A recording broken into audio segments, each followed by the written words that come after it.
whakamahi ngā pūkinga me te mātauranga I roto I ngā wānanga me ngā whakatauna, kia ka tūria ai te tai hapi e makatika, e tūpotahi ana.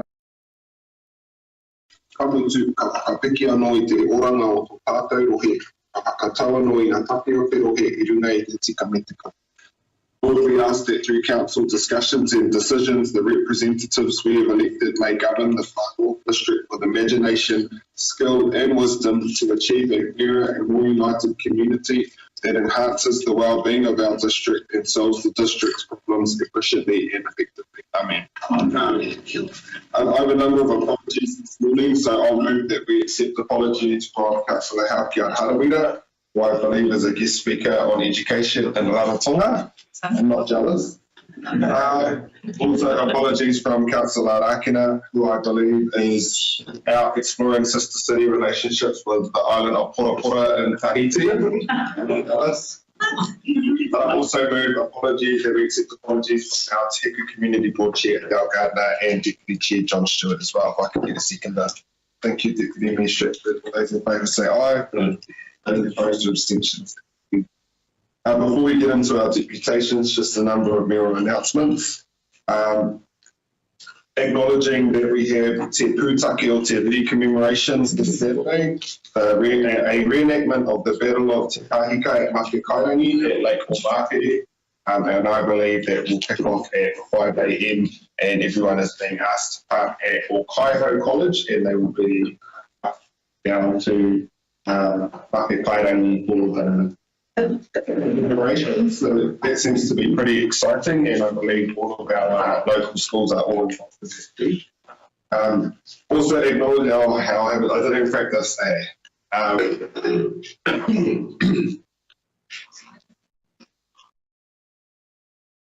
kia ora, my name is Moko and this week is New Zealand Sign Language Week. And I got sent this challenge email like all leaders, hashtags, NZSL challenge week or something and I forgot to do it. And I've forgotten half of all the sign language I learned from the tiny little class I did years ago. But anyway, it's New Zealand Sign Language Week. It's one of our official languages. I know Councillor Court has done some classes and is probably the most fluent here, but make sure that you give it a go to learn as much sign as you can. Kia ora to our taringa turi. I also want to acknowledge the passing last week of Jim Gardner, the husband of our Teku Community Board Chair. E te atua hoki te hoki o ki ngā tonutanga, kia pitiki ai te marama tuna kore. Eternal rest shine upon him, O Lord, and may perpetual light shine upon him always. Amen. I'm also acknowledging that today is Arirua in my maramataka. Arirua is actually a fringe one. So sometimes it can be good, sometimes it can be bad, but we're going to make sure this council meeting is good. And with that, we're going to jump into our deputations. Sorry. We translate. I don't normally say that, but anyway, our meeting is live streamed, so you are on camera. But we're here today. And we do have our council interpreter, Kauti, here, who will interpret in the chat box that will show behind you on the screen here.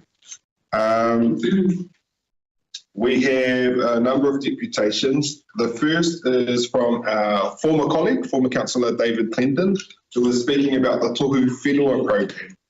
Nice to have you here, David, and you have a captivated audience as well. We've got some whānau here in opposition to the proposed Waikuru Bay Marina project, and now they all get to learn all about our Tohu Whenua program. So grateful to have you here and also excited to learn more about this program. Thank you. Just do the necessary here, if I can set the technology.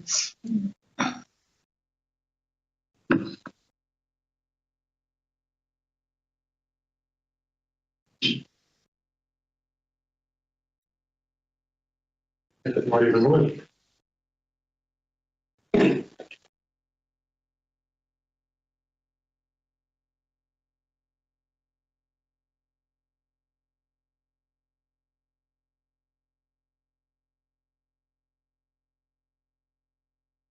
The screen's looking very different to what it normally does. Could somebody Just for this. Most will come around and hand it to two. That's right, isn't it? Yeah, so just use this. Excellent.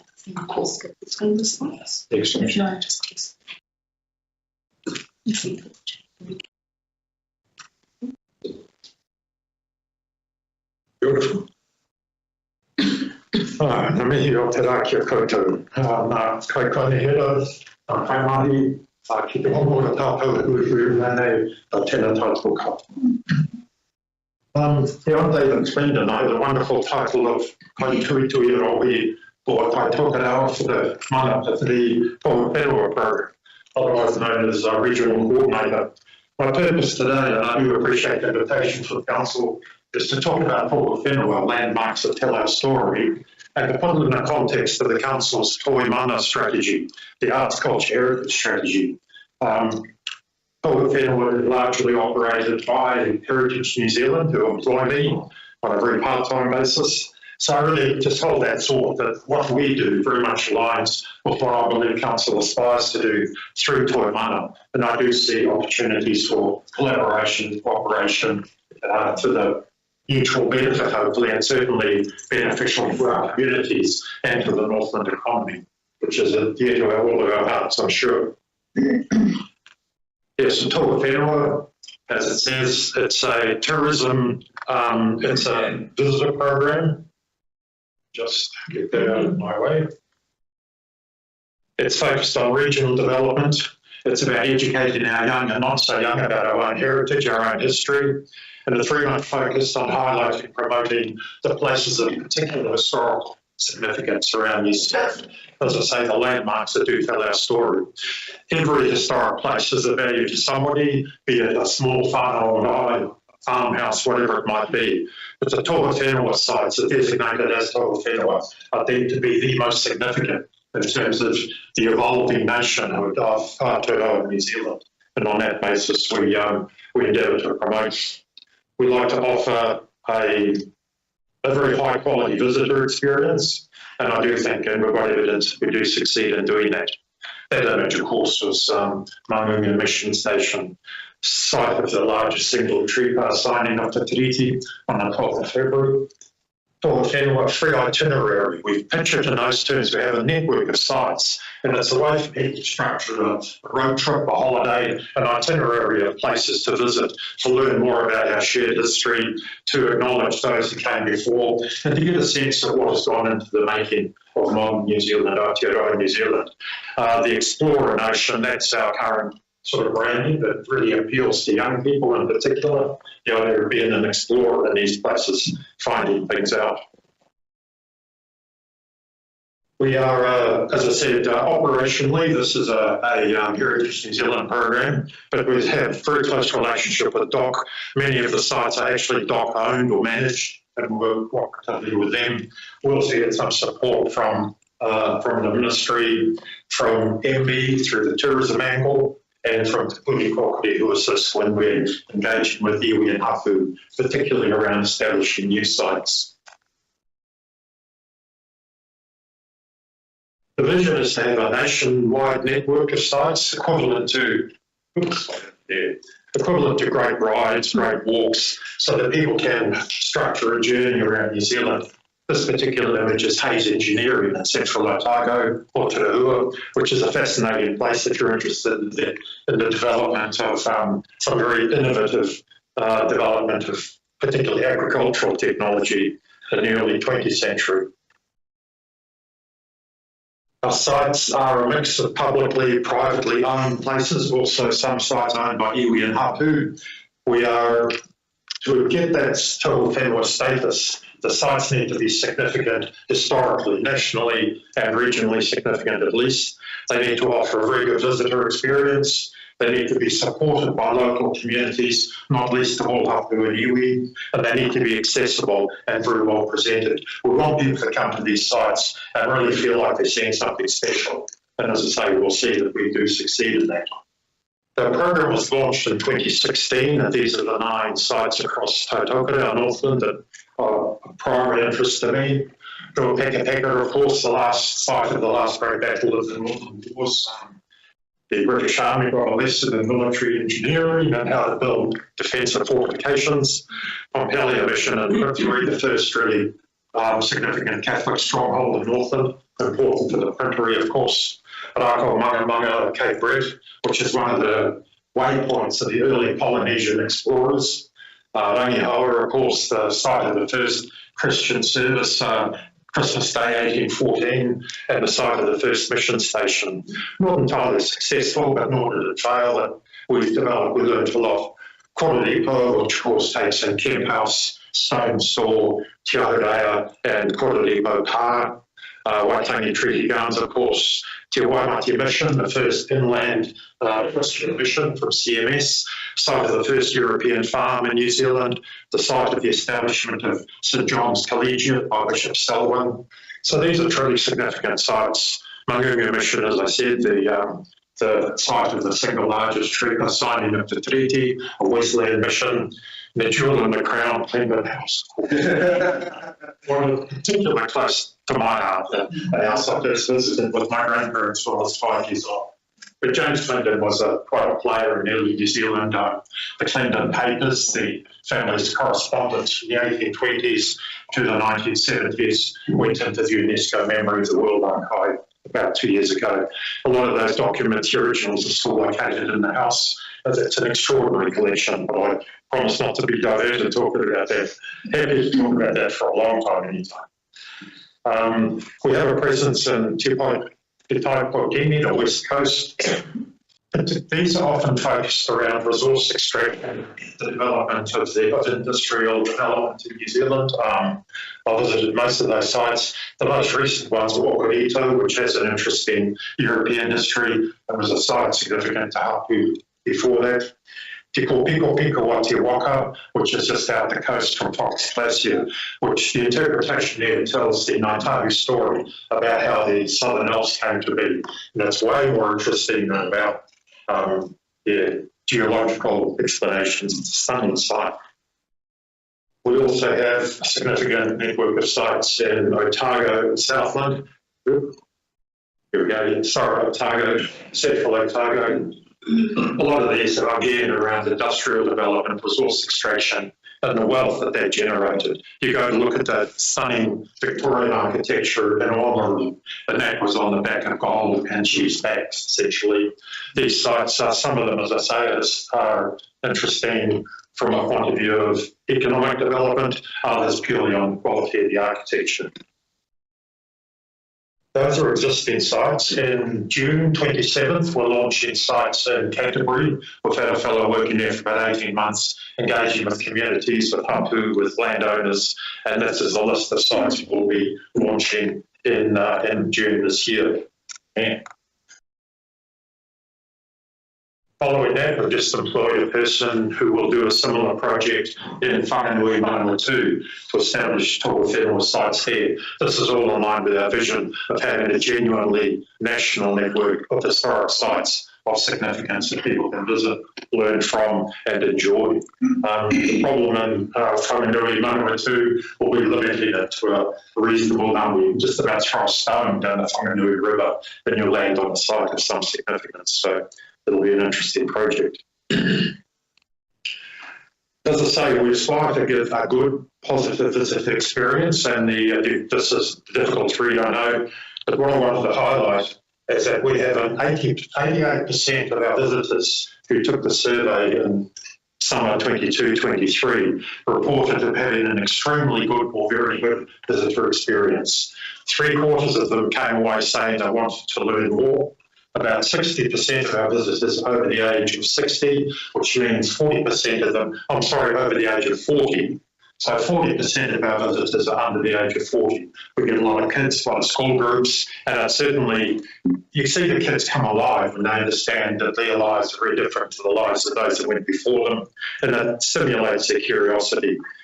We have, as I say, the numbers that we got out of the survey. Any tourism operator, anybody running a site or an organisation will be very, very happy to see those, and we work very hard to maintain that. At the heart of that, of course, are our visitor hosts. the people who welcome people into the sites where there are staff and who really are the front line, essentially, of our organisation.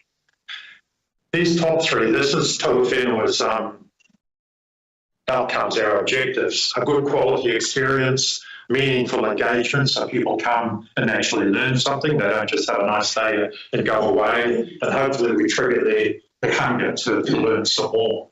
And to keep economic gains, obviously it is a tourism program. We want people to come to the regions, to stay longer, to spend their money, to engage locally. That bottom paragraph, of course, is straight out of Toi Mana, and it just highlights the extent to which we are very much aligned with your ambitions under your arts, culture, heritage strategy: resilient economic growth, sustainable prosperity, investment in the tourism experience, connecting people, business and place. And I think that's the heart of that statement in terms of community outcomes, very much about education. We do have some very clever ways of engaging both young and old so that people do absorb something of the history of these places. It's about cultural visibility, so we do raise the profile of pre-European and that very interesting period when Māori and non-Māori was first trying to work each other out, and of course the evolution of that relationship over time. We're looking at community pride. I'm sure we live in an extraordinary part of New Zealand, of the world really. I'm sure we all take pleasure in bringing visitors to this place, and we see it through their eyes. It reminds us how special it is. The idea of welcoming visitors to learn more. And then, of course, again, from Toi Mana, we want to know our history. We're telling our stories. We have a strong sense of identity and pride. One thing we're very careful to do at our sites is to make sure that we have local people telling local stories. So on the West Coast, it's Ngāi Tahu telling the stories. In Orokianga, it's Ngāpu, Whāaro, Te Rōrua. We have on this side, Ngāti Hine, whatever it might be. So it's very much about engaging locally. I'm forgetting close to time, so I cut to the chase.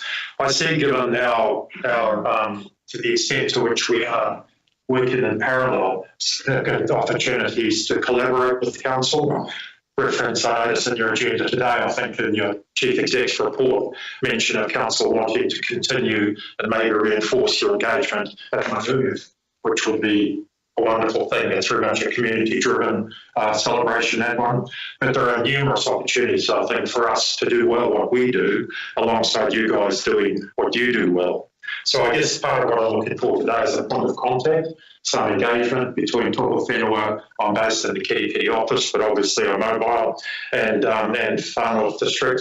And I'd like to put the offer out there for any elected members, staff, who might like to organise a famil, come to these sites, experience what we offer to the general public. About 3/4 of our visitors are New Zealanders, the other 25% are foreign visitors, particularly in Auckland, deal with cruise ships and so on, and of course in places like Arrowtown, Central Otago. So I guess that's my pitch. I hope I have a minute or two left to take any questions. Any questions for David? Yep. Council Research. Two quick questions. I'll be interested in at the moment. I'm sure Dave and I are actually on the Cycle We Trust, and I'm asking if you would also do a presentation with them. But what you described very much fits with the intention as well. I can showcase these sites. Absolutely, yes. I actually was fortunate last year when your National Cycle Trail group was up here. I had a dinner with them at in fact. And yes, you're right. We really appreciate the fact that the Cycle Trust is supporting Marina and their cafe entrepreneurial project at Marina there. We hope it's going to succeed because that adds value to our offering as well. So we're really keen to I mentioned Hayes Engineering, that's on the rail trail journey as well. So anywhere we've got these associations, these alignments, we're really keen to exploit those to our mutual benefit. Yes.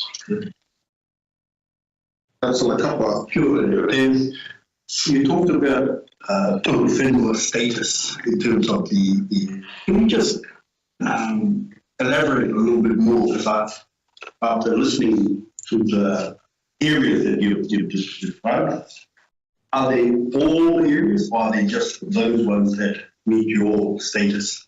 Because I think of some around Kaipoi have similar stories. Oh, yes, yeah, there is a lot of potential still in Northland. In fact, we're looking at adding a couple of sites, maybe 3 in the next 12 months or so.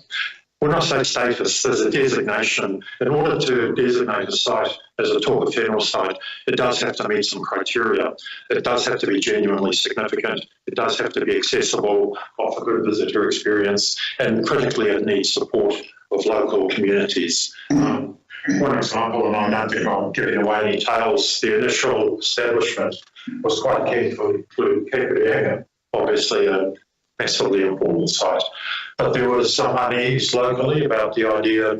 I think it still exists, the notion of bringing more and more people to that place does conflict to some extent with cultural values. So we backed off, because there's no way we want to enforce any sort of presence on people who are not wanting to actively be engaged with it. And I can say with all of our sites that we are fortunate in having that support, that alignment both with iwi, Māori, Papu, and of course with wider community interests. We see the value in it.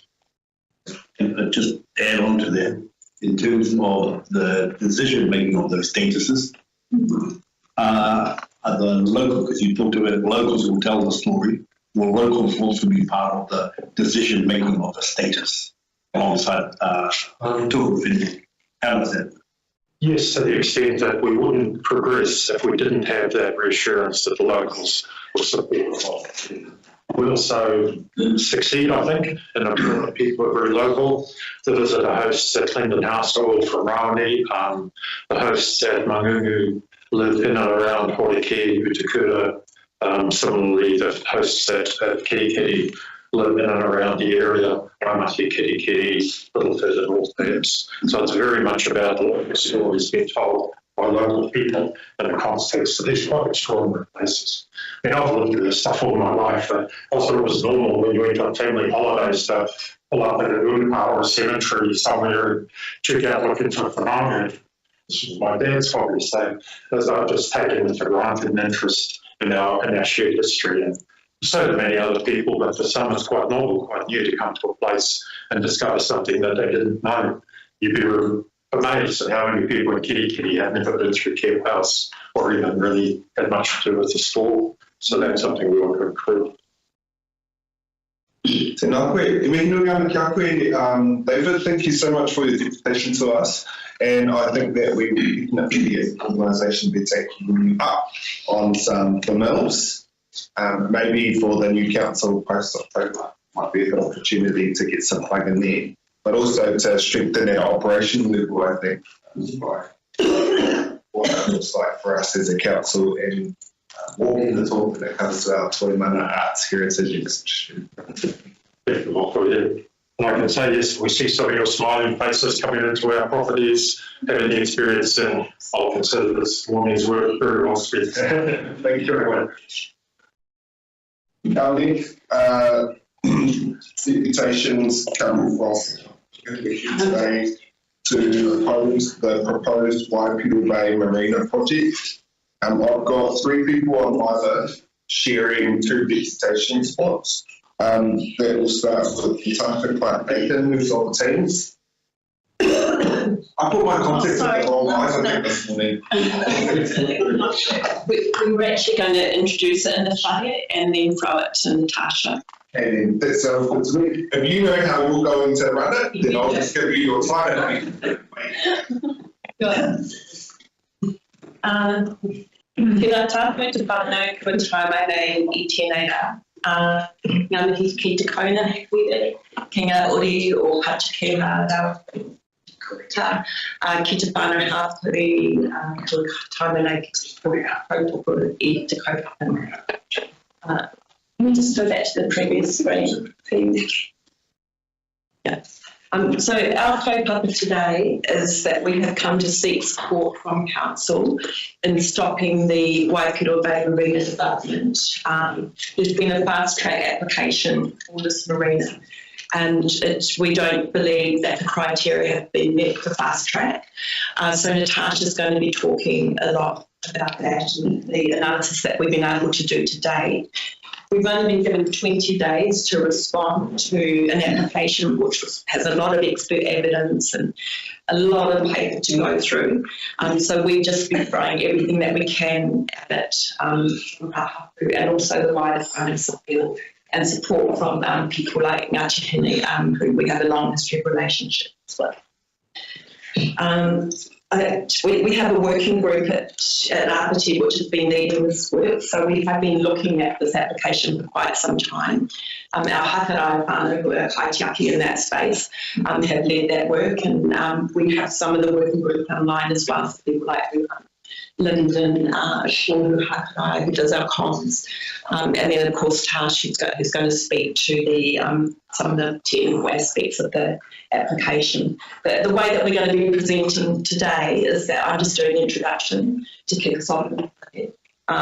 So Tash will speak, then I'm going to speak on behalf of Hapu today, just giving you a feel for how Hapu are feeling and I guess the sense of how this is progressing for us and the marmite that it is causing amongst us.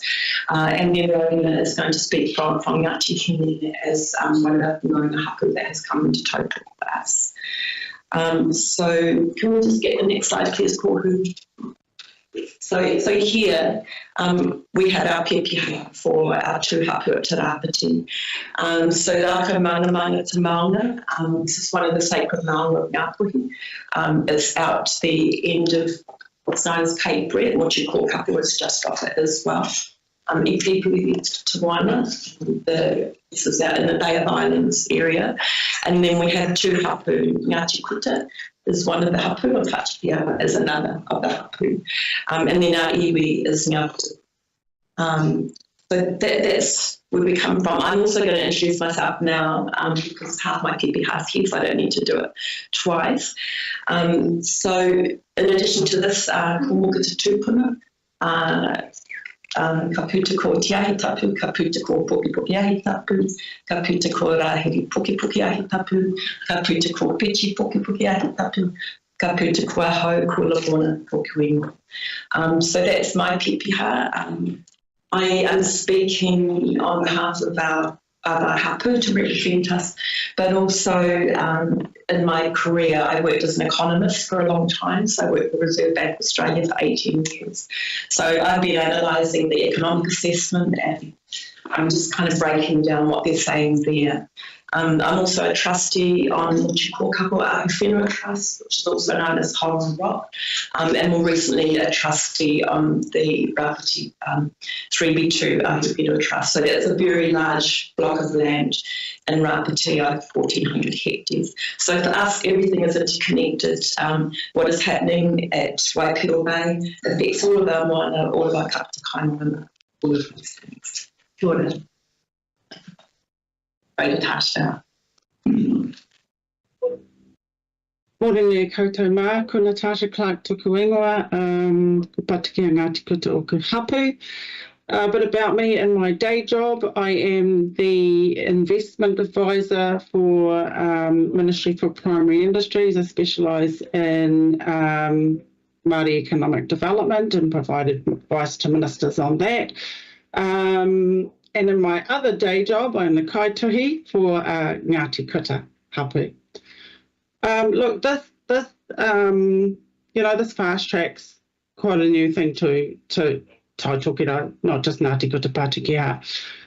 We live in the eastern Bay of Islands alongside many, many wealthy other people. So this is a large-scale development if we sort of measure it against our normal day-to-day resource consent kaupapa. One development is looking to, these are all the consents and permits that are required for this project. And I guess our key message today is that none of the technical data has been done for any of these consents. It's a 250 berth marina, so extremely large development, and a public boat ramp and we're so remote. You know, the Eastern Bay of Islands, out of all of the Bay of Islands, is the most isolated part of Diddlehead. Let's flip to the next one. We're actually seeking your support. We want the application declined from Fast Track, and we want it referred back to the RMA. We've done a bit of investigation on the minimal bits of technical reports that have been submitted. We're really clear now that there is no evidence whatsoever that the rights and interests of Māori have been considered. Section 7 of the Act actually requires applicants to be able to evidence that they've had done an assessment of customary rights, settlements, and those types of things. So the rohe is in the New Zealand Gazette as a customary, lots of customary interests there. We have a rohe moana. There's been no mention of that at all. And then we've got Section 22, which is the referral criteria for the Act. It's got to be a development of significant regional national benefit. They've submitted an economic assessment, and I'm going to go through that a bit more in the following slides. Absolutely does not stack up nor prove that there is any regional benefit at all. And then Section 22(2)(v) of the Fast Track Act requires projects to support the primary industries, including aquaculture. There's very little evidence that this is going to be supportive of the primary industries, and it definitely cannot support aquaculture because the Bay of Islands is an aquaculture exclusion zone. Normally when we go through the Resource Management Act process, there are some thorough assessments that get done. We're used to working with those assessments. They're very helpful to us to really get a clear sense of how a development is going to impact, our values, our interests, our heritage. And in this case, we don't have any of that information. So we want to put back into the Resource Management Act process so that we can get access, and we can they'll be obliged to go get the right technical assessments done. And we've got a community. We've got a community that's absolutely locked out of the Fast Track process. There's no mechanism for their voice and their views to be heard. So that's what we're seeking your support on today, and we're hoping you might consider a letter of support to us. We've got very little time. Portal closes on 15th of May, and we've had 20 working days to pull together our submission and support letters. Let's go to the next one. In our mind, this is a privatisation, low patu, right? It's in favour of the wealthy. So there are 11 impacted hapu who have gazetted treaty and customary rights. None of those hapu have provided any form of information into this process, and the applicants have not got anything to evidence that they can actually satisfy this requirement. There's 704 affected whenua Māori owners. They're right on the area for development, which is 20 occupied Māori land blocks. The visual and landscape impacts, we're looking at an 80.1% increase of boats and infrastructure into one tiny bay. So the density impacts are immense because there are so many other moorings, and I will get into that detail a bit later on. Just this one development, if we take all of Te Tai Tokerau, this one development will make up 16.9% of all the berths available in all of Northland. The destruction of habitat, that's quite a big concern. There are 9 wildlife species with a New Zealand classification of high risk. All of their habitat will be removed. and the development has, they haven't presented anything to show how they might even attempt to minimise some of the impacts. The economic assessment, which is what this application is heavily weighted on, is deeply flawed. We'll go to the next one, please. So the economic assessments inflated a perceived demand for the infrastructure. In the report, in the economic report, they've based their assessment off 2 marina, one at Opua and one at Kirikiri. They're using a population demand for the whole region, but there's actually 9 marinas in Taitokero. So our due diligence, we quickly ran the numbers. There's a total of 1,480 berths available today in Te Taitokero. And they sort of, can park a vessel between 80 and 50 metres. But actually, there's 46 of those berths are vacant right now. And they have been vacant for a very, very long time. Some of those berths, or actually quite a majority of those berths, cannot sell or be rented. They've struggled to rent them, and so the pricing for those berths continue to get dropped down and drop down and drop down. So we are really strongly questioning the report that the applicants have put in to say that there is a strong demand. We don't agree with that. 20 of those berths sit in Opua. 20 vacant berths. It's our closest marina. It's the one marina that makes total sense for boats to go to. Who is going to want to park a boat in the middle of nowhere in the eastern Bay of Islands and then keep driving in and out and over car ferries to get to it? So there's a few sort of hidden truths. The truth's not revealed. If there is a demand, it's actually in Kirikiri. There are no available berths in Kirikiri. That's where we deem the demand is. People from Kirikiri, though, are not going to drive past the Opua Marina to bring their boats way out to the other end of Rafiti. So the demand isn't there.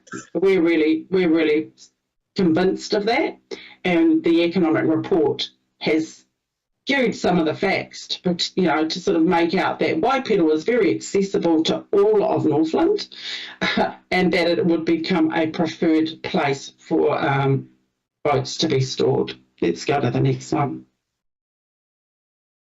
We have a look at the mooring map. We start to see the intensification issues.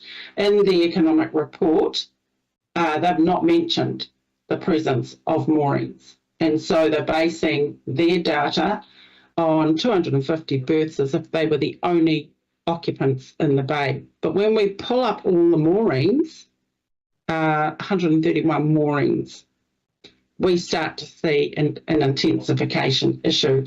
The economic report determines that there's no visual impact. We highly disagree with that, very much disagree with that. One thing about moorings is that you can see through them. When you start putting in hard infrastructure, though, you just see this dense block. So we've sort of determined that we're over-intensifying a very, a bay that's in a very isolated area, yet it's a bay of high public interest. So it's highly accessible to the public.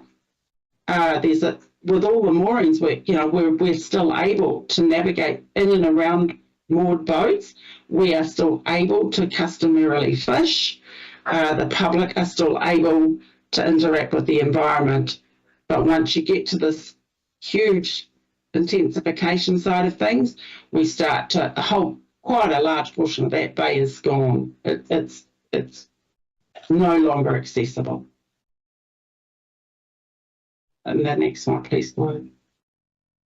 The other thing the report has done is that it's suggested that Northland has a high population, and that's where the demand is coming from. We're saying that that data is actually distorted.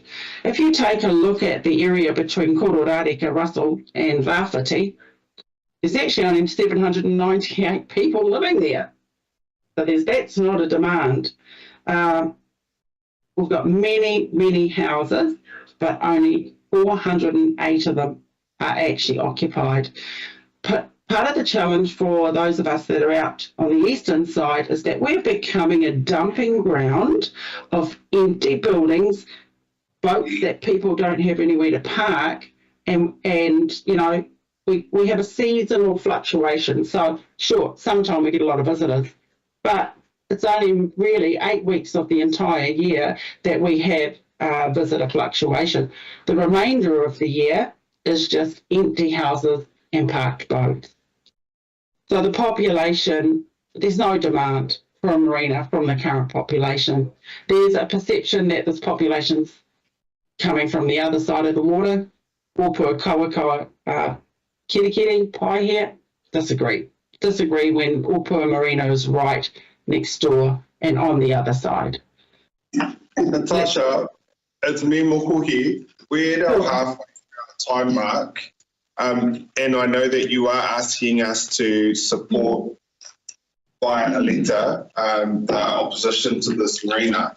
I wonder if you, and I also know that we've got Lorna and Rowena who are also going to speak to us. If you wanted to pick up and highlight the specific call for the Whānau District Council to support you in this, that might be helpful with the time that we've got remaining. Yeah, we're actually pretty much at the last slide. So the other thing is that, you know, this is a really significant heritage site.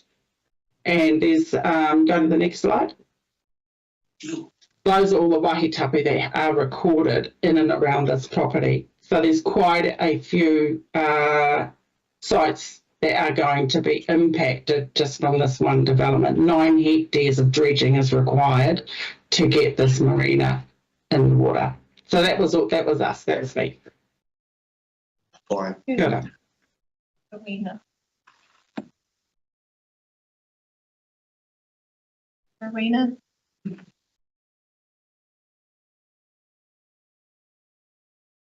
Kia ora, Tash. Thank you for that. I think there's plenty of stuff for our hanging out to think about and ask questions and ponder. I'm going to bring it back more to the taha whānau, taha side of this kaupapa. So this first slide that you see here, kia mau ki te mana o te whenua, kia mau ki te mana o te moana. That picture there is one of the on the first day that we found Kaluru down at Kiwi Bay. And Te Rāpiti had been emptied out basically. There were just a few haikainga left on that day, mainly Pākeke, like us that are not that strong, and then the tamariki and tūrangata that came out. But we all got in there and we did our best, and we sent out the karanga to others to come and help us. And by day 3, we had whānau from all over Taitokoro. We had whānau that came down from Ahipara, from Te Rarawa. We had whānau that came out from Whangarei. We had whānau from Whangaroa. We had all of our neighbouring marae and hapu had come to total us, including our whānau from Ngāti Hine, led by the Ashby whānau. And to me, that was a wairoa flowing through this kaupapa, because although we didn't know it then, when we were doing all the maki down at Oma Kiwi, we were about to be slammed by the fast track application. And the fact that we had already activated all of our networks, etc., has actually helped us in being able to respond to it. For our hapu at Te Rāpiti, this is all about kaitiaki tona. This is what this means when we're talking about upholding the mana of the land, the mana obviously protecting the Māori. The Māori is damaged in our rohe. We have a lot of people coming in, not respecting the rohe, etc. And I've got something that was written by one of our koe that I'm going to read out that talks to that. But we also have examples in our rohe of where the Māori is not damaged. So Muchikūkapa is out there yesterday with one of our rangatahi, and we're preparing for our semi-annual biodiversity survey as part of our kaitiaki work. When you get onto that motu, you can feel the weight of it. You can feel the mauri of a place that has never been disturbed by development, that has always been protected by its people. That is the last island that we have in Māori ownership, and of the 144 that we used to own in the Bay of Islands. So our struggle is to protect our moana and our whenua, but it's a wider struggle for all of us. So I'll just find what our queer wrote. I can get my phone to cooperate. I'll read that to you.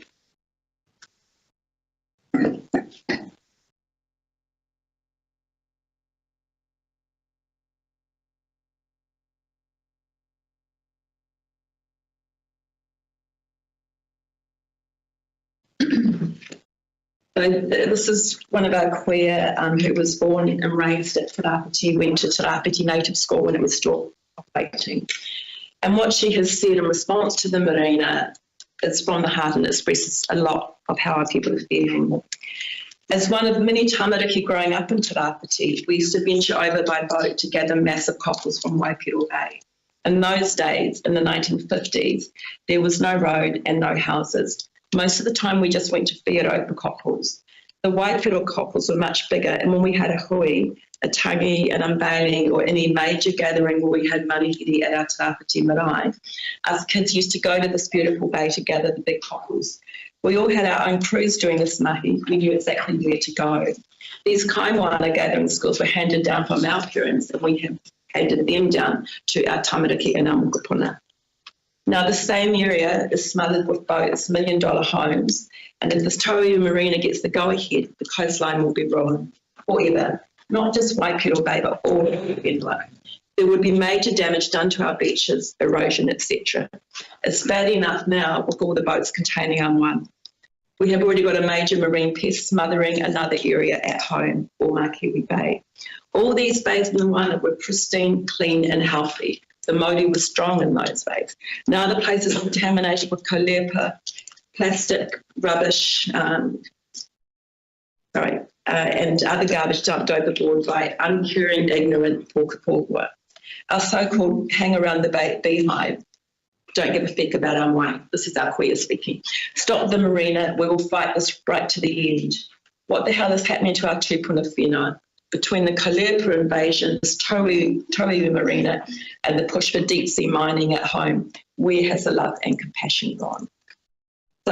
So this is how it feels for us. There's a lot of māmai for our hapu. So the next slide just talks a little bit about the Kolepa. So Rana Refa, who was one of our kaitiaki first found Kolepa at Omakiwi Bay in May 2023.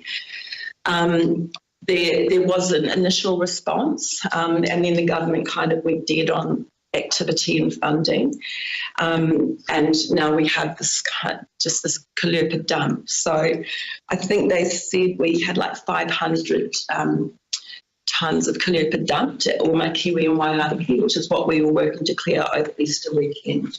And shared the top layer of the Kolepa meadow that sits at Omakiwi. And then we were down there trying to get as much as we possible out of reach of the sea and up above the shoreline, so it didn't get sucked back out and then go around all the bays up to Tāpeka and through. We know that some went to Tāpeka, but at least we could mitigate a little bit of that damage. Our hapu capacity is obviously stressed. We have the Kolepa, now we have this fast track application. Our kapita kai was shut in that space where the can is, the controlled area notice, and ngā whenua rahui, and we just have respected that. We haven't been going there to get our pipi, even though those are our 4 major pipi beds. So we've got them at Whiaro, Te Karaka, Pōkei Taniwha, and then Waipiro is the other one. So it's not just our kapita kai that is shut for us, the hapu and our tamariki. It's also for the other sea creatures. So my cousin sent me some videos this morning of a pod of dolphins that came in last month, and they brought their babies in and they were teaching them how to feed. They were cruising around between Whiaro and Waipiro Bay. So these are all the things that we stand to lose.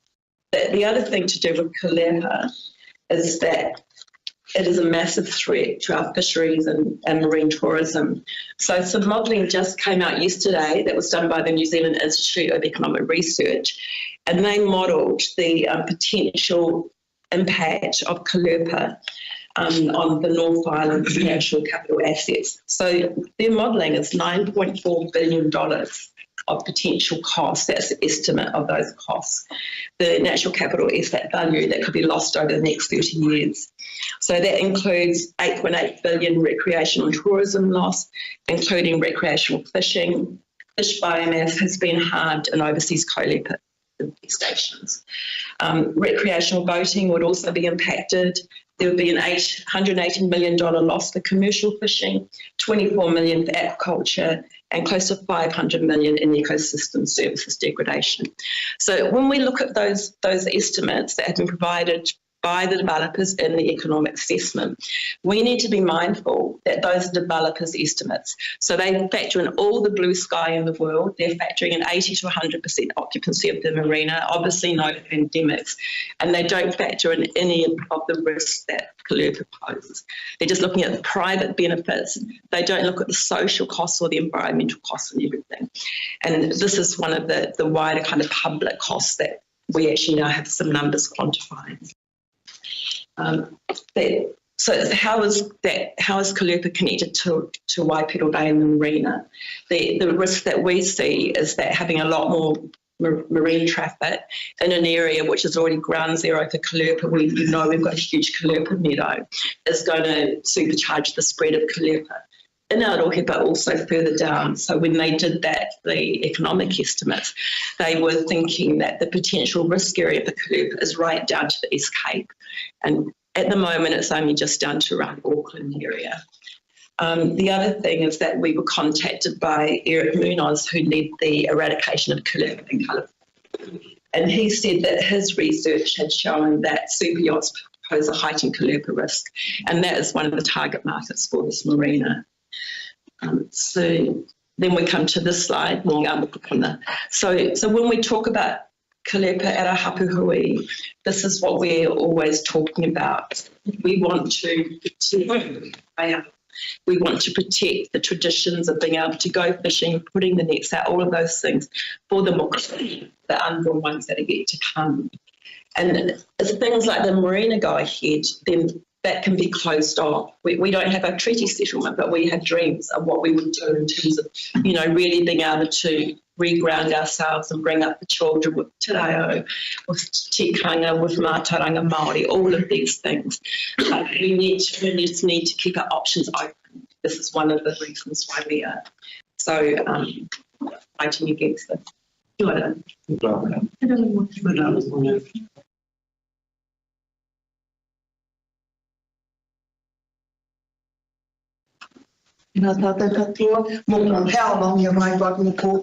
That's what Aisha's phone is blank, so. Oh, kia ora. Kia ora, Aisha. E te whānau o te taitokera, ngā mihi ki a koutou, ngā mihi ki a tātou katoa, haungira, tēnā koutou. My name is Rowena Tana. I have the privilege of being the interim chair for Te Runanga o Ngāti Hine. Ngāti Hine has come here today to tautoko Ngāti Kuta and Patukeha in their request to the Whānau District Council to stand alongside them and others in opposing the Waipiro Bay application going on the fast track list.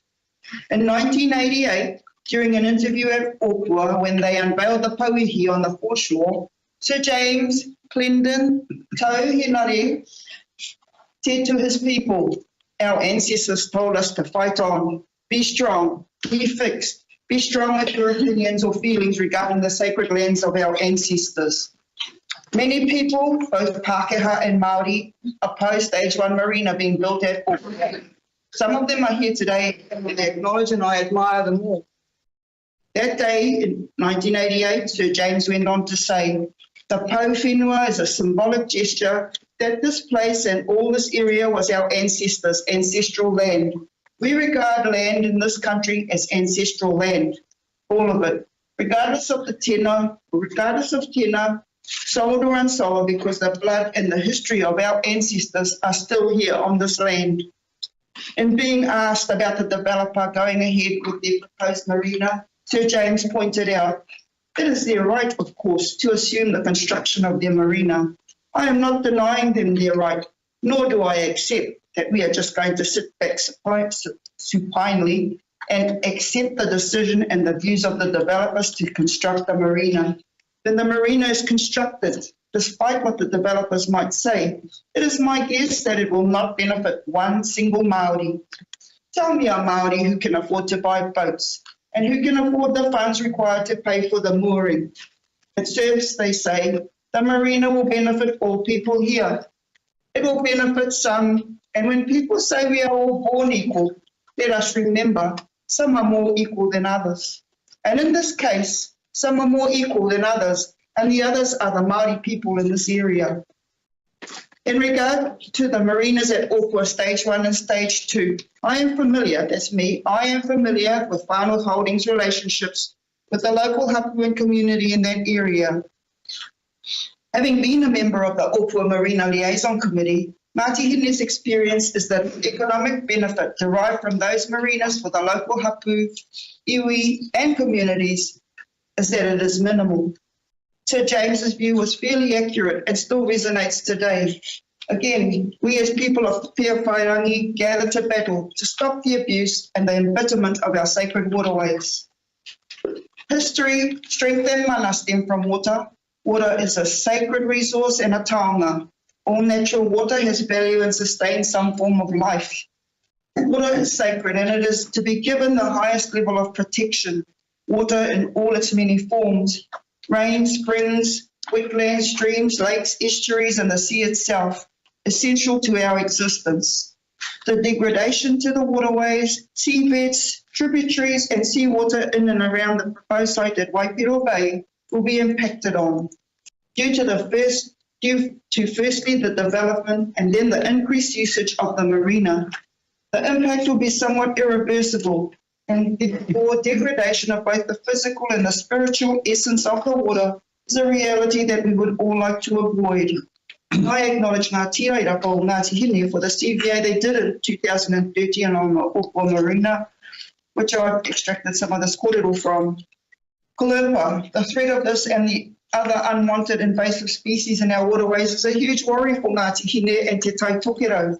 We envisage that with an increase of boats travelling in the area, chopping up the kalupa and spreading it uncontrollably through the ocean will significantly affect all our futures, economically, spiritually, socially, physically. Together, let's stop the spread. Generally, if the conditions are right, Ngāti Hine will support economic development. We want to see all peoples thriving, the land nourishing, the waterways flourishing, and the air fresh and clean. In the case of this Waipiro Bay Marina application, Ngāti Hine feels the conditions are not right. Again, we tautoko Patukeha and Ngāti Kuta in their opposition and their request to the Council today. To conclude, I wish to thank the Whānau District Council and especially Mayor and the councillors for allowing us this time today to bring to your chamber our concerns, present our kōrero and to stand alongside our whānau here. Thank you everyone for attending this part of the meeting. There is a lot of support out there at all levels in opposition to the Waipiro Bay application, and that support continues to grow. A big thank you to you all who have made and are still to make submissions in opposition, and to those who have signed the petition. Kia whakapainamu ke moana. And thank you again, Moko. Sorry, Moko, thank you. One moment or two, yeah? Because, and Jane have a kōrero as a local community member, please. Thank you. Kia ora. You don't speak on this. Bonus. Tēnā koe, and acknowledging Jane, our Russell Orfua. Tēnā tātou katoa. Very briefly. I'm here to support Tautoko, the hapu from Rapati today.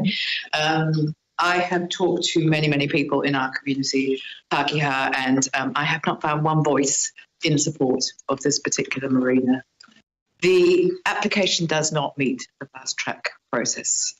It fails under Section 7, and even in the application clearly states that they have not consulted with hapu, and that is an absolute prerequisite And if they cannot do that, then that application should fail on that first test. It also doesn't support Section 11, which is the Takutai Moana. It does actually represent a wholesale transfer of seabed into private ownership and deserves scrutiny under the normal resource management consent process. It also doesn't meet Section 22 of the Fast Track Act. And so for those reasons, the request is from our community that the council do not support the Fast Track application and require that this goes through the normal resource management process to give all of the community the opportunity to have their say and to get the relevant technical expertise. Thank you for your time. Thank you for coming over here to Kaikohe today. I'm acknowledging that there is so much mahi to do just with Cyclone Tam and Kalupa, living our lives and everything else. And here's another thing we've got on your shoulders to have to deal with. Now, we don't have this on our formal agenda to vote on in any way, shape or form today, but acknowledging the fact that there are only 20 days to respond, as Mayor of the Whanau on the support to oppose the fast tracking of the Waipiro Bay Marina project. And what's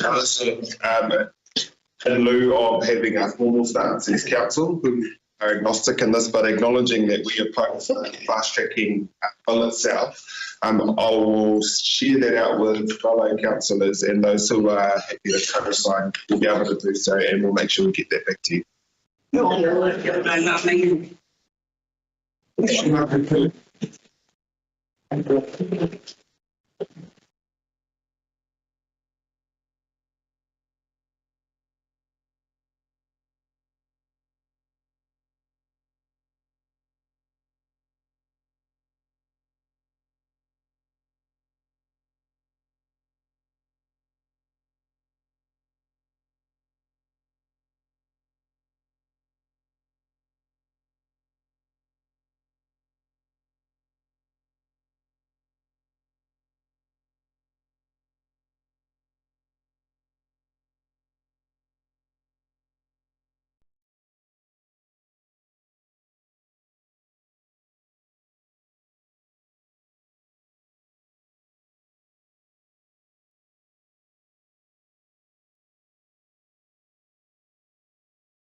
And welcome back to our meeting. We're going to get into our meeting proper now.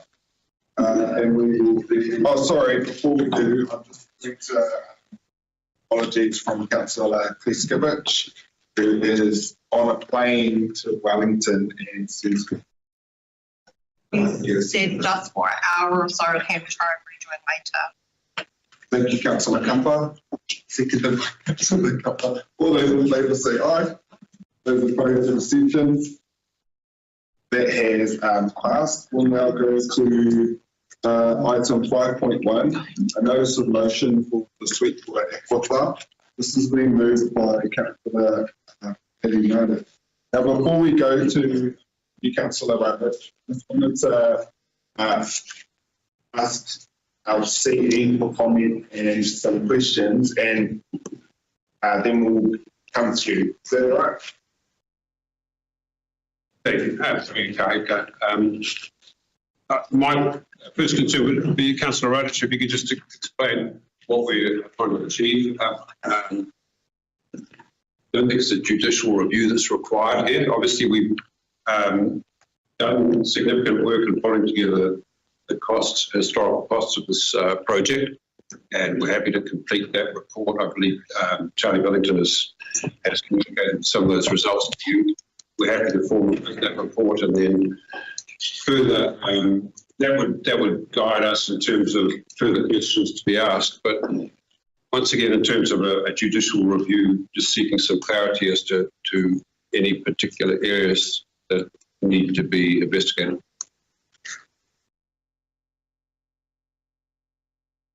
Yeah, so, sorry, just also. So what are you trying to say, Guy? Is declaring interest. We have the financial information on the cost of this project, which has been communicated to you, I believe. That should. Hang on. Before you go on, I think it's important that you listen to what I have to say first, and then we go from there. Wouldn't that be correct, Mayor Moko? Yeah, thank you, Councillor Radich. Okay. Look, speaking to the motion, I will keep it somewhat short. I've been involved in the Sweetwater Aquifer for up to 13 years. The project was to supply quality clean water to the people of Kaitaia from 2 bores 1,000 feet down. This was supposed to be completed inside 5 years. It took 15 years. The whole process to me as an elected member was the frustration of getting correct information and the snags that slowed the project. For example, 1, a number of consultants and contractors used, eating up millions of dollars. 2, the pipeline construction to the Kaitaia treatment station and the compensation paid to affected landowners and iwi. 3, a financial investigation involving the audit office that proved negative. I recall this with Councillor Colin Kitchen being interrogated for 1 hour. 4, the total cost of this project. These are the figures given to me by council staff involving also a CEO that were involved in this project. 2021 in April, 15.3 million. 2021, September the 23rd, 17.3 million. 2022, December the 14th, 18.9 million. 2023, June the 30th, 16.5. 2024, April the 23rd, 13.5 million. 2024, August the 15th, 17.168 million. And 2024, December the 13th, 13.630 million. With these figures, who do you believe? There is a rumor going around at this very moment that the cost is well over 20 million. I am aware. I'm aware Council received $3 million for the Provincial Growth Fund under St. John's, and we thanked them for that. The ratepayer paid for the rest. So they have a right to know what the correct figure is. I know an independent judicial review will be expensive. But in reality, and because of this mess, what other option have I got? And I go back to you, Guy, when you just said, oh, we've got our financial figures and everything like that. Well, I asked for that, and I did get a little report. Then I wanted a breakdown, and then I never heard anything. Anything. And that's why, you know, a judicial review is so important to bring out the truth. It's as simple as that. Thank you. Councillor Radich, would you be open to an alternate motion? Deputy Mayor Stratford seconded you on that, but I would be more comfortable if it wasn't a judicial review, which isn't legally binding anyway, but costs a heck of a lot of money. But if you would be open to change your wording to that council request that an independent review be done immediately on the Sweetwater Aquifer and reported back to council by July 2025, then that would be something I would expect our Chief Executive, Charlie, staff to work with you and others on to see what exactly do we need to have reported back on, and then to get someone independent to come in and cross-analyse the work that our staff have already put into this, and then put it on the table for us and for, as you've rightly put, the public and ratepayers to see on our July 2025 meeting. Yeah, I'll be happy with that, Mayor Moko. Well, how do the other elected members feel? I might go to Deputy Mayor Stratford as your seconder. Yeah, I just would like to make sure that I have been involved in a number of independent reviews that haven't, I don't have the confidence that they were, they actually were of high integrity because of influence by staff. So I need some assurance from our CE or a mechanism to make sure that it is absolutely independent. And through it, I'm looking for not just the costs, but what was the mechanism for that spend? Was it a governance decision, or was there an operational decision for it? Line by line breakdown. Analysis step by step off the spend. Yeah, totally. Can I ask that, when we ask for a review, we engage someone, say like Rice Spear, and then here's the things that as Rice Spear we want you to look into for us.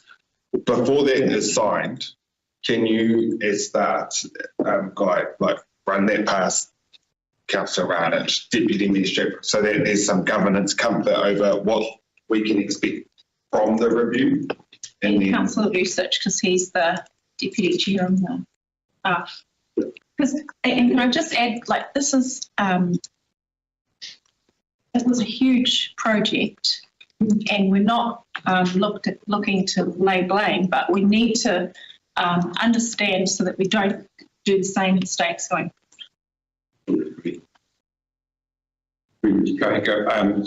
We'll establish terms of reference for the review and make sure we provide appropriate levels of doing that review and table that with elected members move forward. You just want it warts and all. Happy to take questions, comments. My message with that, which I think we include the alternate judicial part's already done that, and look at independent review, and as was pretty much mentioned, so I won't go into detail, but the total cost, I understand Councillor Radich is looking for the exact figure plus the breakdown of those costs. For me in particular, I'd like to know of the lessons we can learn out of this, so that going forward we can apply them and hopefully keep costs down in any future projects. Go to Hobson's Rock. Ladies first, Councillor Courtney, Councillor Coast. I have a question for the CEO, and that's in regard to what this might actually cost. Elected members will be mindful that I've put in a legoima to this organisation to get an understanding of what the cumulative spend has been in the last 2.5 years of making ad hoc decisions like this, and I suspect it's going to be in the millions of dollars, and that has a direct rating impact. So I want to understand the cost of this. And I'm really questioning the merit. We have this week heard oral submissions on local waters done well. We have an agenda item today on local waters done well. We will be moving to a different governance regime. We are legislatively required to do so. There will be a different model of addressing waters moving forward. So if this is a gotcha exercise, I don't think that is a prudent use of ratepayers' money. If there are valuable lessons to be gained from this that could be passed on, then that has some merit, but I'm not sure that I'm convinced of that argument. Bearing in mind that this project goes right back to when Wayne Brown was the mayor, so we are talking, well, over a decade. I don't actually remember when he was the mayor, and was the subject of a serious fraud investigation inquiry at the time, which I believe is still sub judice, so that information can't be released. So we might end up with a half-baked report. So I'm just a little sitting on the fence here at the moment, understanding the Deputy Mayor's point of view, that there are lessons to be learnt. There's always lessons to be learnt, but is this the right vehicle for that, and at what cost? And only the Chief Executive really is in a position to answer my concerns. Through you, Kahika. Firstly, I'll just say I think what's being requested is not a judicial review; it's a financial report and a process review. So to get a really clear picture of what happened with this project is first up, what is the quantum of it in dollars? We can pull that together, but then we have to go through step by step of the procurements for all the different stages and make sure those were done properly and give some transparency to that. I don't like to hazard a guess as to what that will cost. We probably need an accounting firm and also a local government specialist consultant that would look at the processes and the procurement and all the steps, the committees, et cetera, that all those approvals went through. I think it certainly is going to be tens and tens and tens of thousands of dollars. It's probably surprised when it's more than $100 actually. I do think we can provide all of that information in-house and then possibly just get that audited by an independent. I think that might be a more efficient way of doing things because we access the information. I think the resolution or the motion allows flexibility to. Okay, so one thing I can guarantee you is that none of the staff here have any interest in trying to sweep anything under the rug. We're more than happy to provide transparency, and we've always said that. I would also say that lessons have been learned from this project, and we're implementing all sorts of initiatives which were discussed yesterday, actually, in terms of managing projects better, procurement processes, etc. So I'm going to suggest that we will table the terms of reference and a plan for producing this report. My preference would be to produce as much as possible in-house and then to get an independent audit process to look over that report and just check it.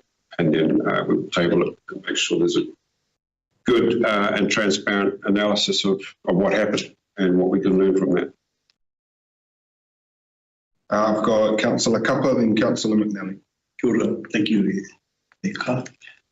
The areas of cost and merit financial reports have already been discussed and covered. Mine specifically is around the process in which extensions were made. That's clearly, I mean, there's lessons every day, and we're going to, whether you learn or don't learn, a process in which it was extended, because Councillor Radic indicated more than 3 times differences in terms of budgets. And that tells me why were they there. And so in whatever report that you're going to present, please highlight the reasons why it was extended and how it was, and the agreement that council made within those extensions as well. That's our responsibility. Sure. Councillor McMillan. I agree with the CEO Hollywood's approach, just to look at that in-house first. This is actually not restricted to Sweetwater. If we look at project management, we're seeing cost overruns, time delays. I think that relates to failure to accurately scope a project. All aspects need to be considered. If we just think Sweetwater, some of the delays, the law, the resource consent requirements, the pipeline, the easements, and then treatment of the plant upgrade. And that all of those issues cause delays through it. So that's another part of the frustration I think our Councillor Radic is referring to, and I get it. I'd prefer to see them work through an internal process first. Councillor Radic, right of reply. And I'll ask our DGs to put the motion on screen. Thank you, Mayor Moko. Look, over the last few days, I've had, I don't know how many phone calls and texts. It's unbelievable by ratepayers in Kaitaia and all around North, actually, you know, supporting me where they want to know where the money was spent. You know, I'll just give you an example. Only probably 4 or 5 weeks ago, in 2022, $10,600 and something $1,000 was spent. And I asked the person involved could you get a breakdown on this, because I just want to know where this 10 million came from. And I asked several times and got nothing. And that's the frustration I had to go through. Not only in this case, but in those 13 years. And we need to satisfy the people up here where that money went to and what it was spent on. Thank you. Thank you. It's been moved by Councillor Radic, seconded by Deputy Mayor Stratford, that council requested that an independent review be done immediately on the Sweetwater Aquifer project and report back to council by June 2025. Also noting that Councillor Foy has July, sorry, did I just say June? I'm going to go put glasses on. And just noting that Councillor Foy has declared an interest and is not participating in this. Those say aye. Aye. Those opposed? Councillor Court. And any abstentions? The motion is carried. Thank you. Thank you. We'll go to item 6.1 now. Confirmation of previous minutes on page 7. Recommendation is that we confirm the minutes of the council meeting held on the 10th of August, the 10th of April. Correct. I'll move. Can I have a second? Thank you, Councillor Research. I didn't see any area. Anything picked up on from members? Then we'll put the vote. All those in favour say aye. Those opposed to abstentions. That is carried. We'll now go to item 8.4 on page 214, our community board minutes.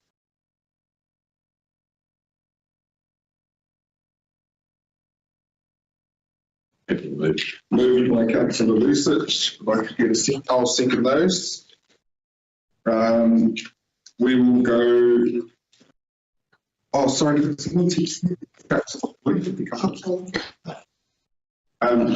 please to our community board chair Radkin to speak to her 16th of April minutes. Everybody, I'll just take them as read. I've got nothing to add or comment on. Thank you. Any questions on those minutes?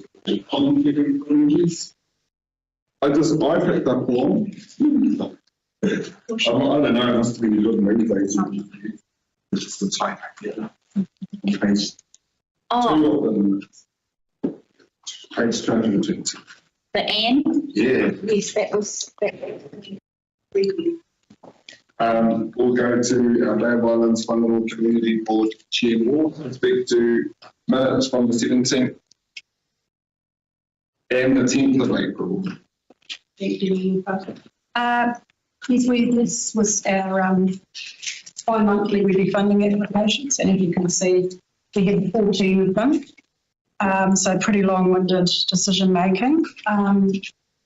In those 14 funding applications, probably nearly half of those was a pleasure to actually support activities around Matariki, because we have no applications for large festivals this year due to, I believe, lack of collaboration, trying to get things together and get things off the ground. It's just pretty hard with big events at the moment. One to note there, I think, probably is the Whangaroa RSA. They had the centenary commemorations this year, which we helped support.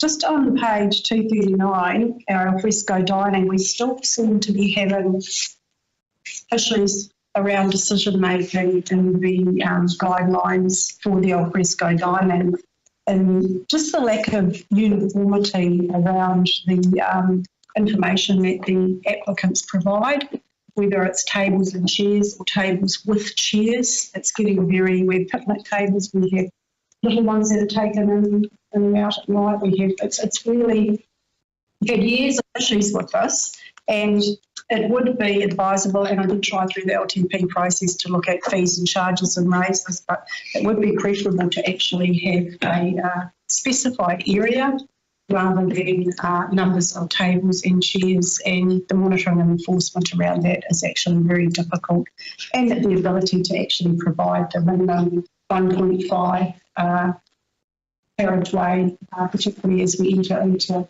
more accessibility. We prefer 1.8, but it's currently 1.5 in the policy. The rest of the extraordinary meeting we had, which we received our second alternate here, that was, I've already referenced that, I believe, in our last meeting. That was supporting a substantial amount of funding, over $85,000 there, from our pride of place, the old placemaking fund, towards seeing that the opening of Te Pua Waitanga had the necessary equipment to play their sport and support the all the user groups there. The other thing I would like to raise, I can do it now, Your Worship, or item 7.4 is the recommendation around the redwood trees.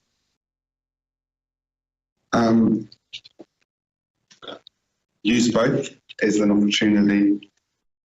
Yeah, okay, so on page 61. So I just need to raise this as a community board delegation on behalf of the board members who take the fallout, no pun intended, from these sorts of decisions. Unfortunately, I'm usually at Te Koko transport meetings every month. Unfortunately, I had a personal appointment with my husband on Whangarai, so I couldn't be here. I didn't know there was a deputation coming up. I wasn't aware that there would be a recommendation fall out of that, which can happen. So I did watch back the recording and the discussion around it and the recommendation that Council and Harry put. And I just wanted to point out, one, it is a community board delegation, so the courtesy of the deputation and what might have been welcomed by myself, so I could inform board members of what actually was going to be proposed. And also, I think clarity around the wording. It made me question whether or not the council is making the decision on that recommendation when they voted, whether they had actually done a site visit, or site visits, I should say, because the wording in the recommendation, when we're going out with sensitive issues like this that are of high interest to the community, the wording is crucial so that when I walk into the supermarket the next day, I actually know what the intent of the recommendation is. In saying that, if you look on page 61 of the report, the poor wording that redwood trees on reserve be removed urgently. It doesn't state which reserve, it only refers to Hawkins Crescent. So is one to assume that you're just going to propose to take trees out on one of the reserves or both of the reserves? There's 2 large stands there. I can't recall the split of the numbers of trees, but it's 103 trees in total. In fact, I believe it might be 102. I think another one may have come out since. It's really important when we start a process that we do it correctly. And I don't believe that this is. I think it's been very shoddily dealt with. Everybody acknowledges there is a health and safety issue there.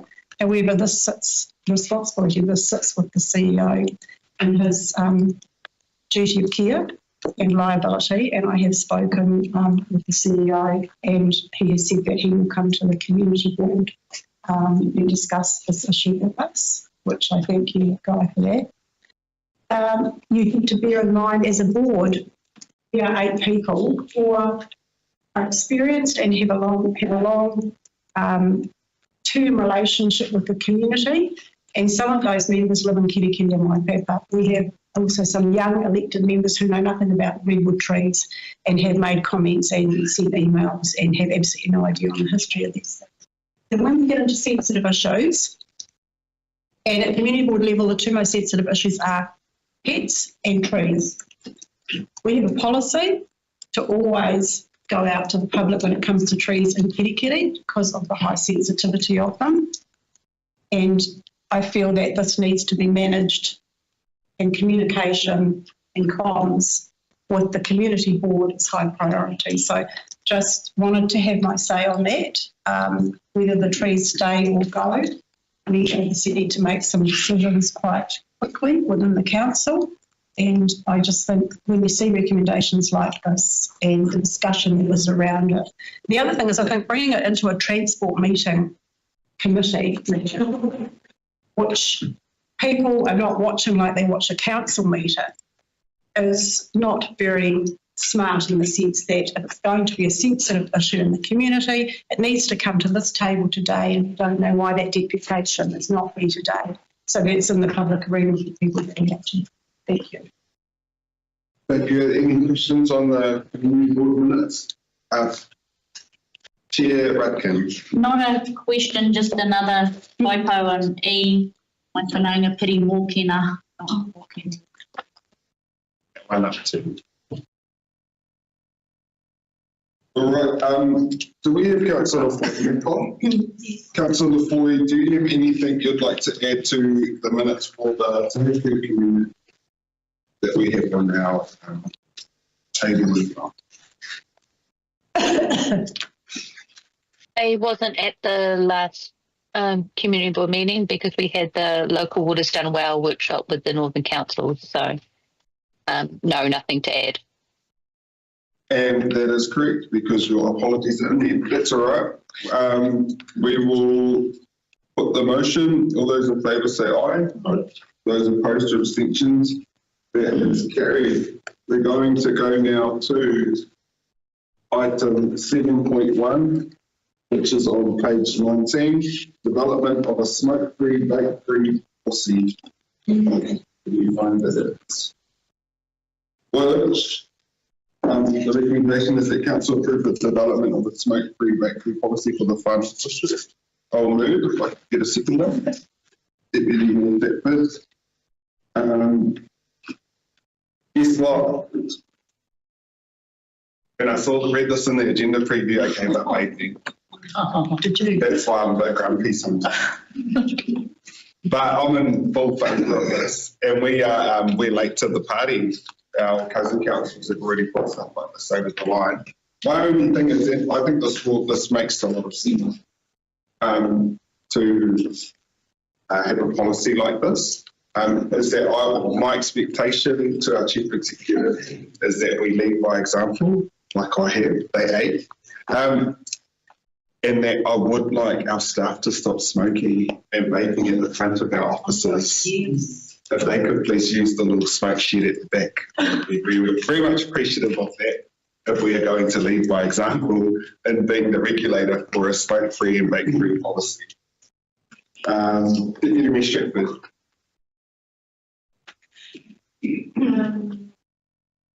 It can't come soon enough for years.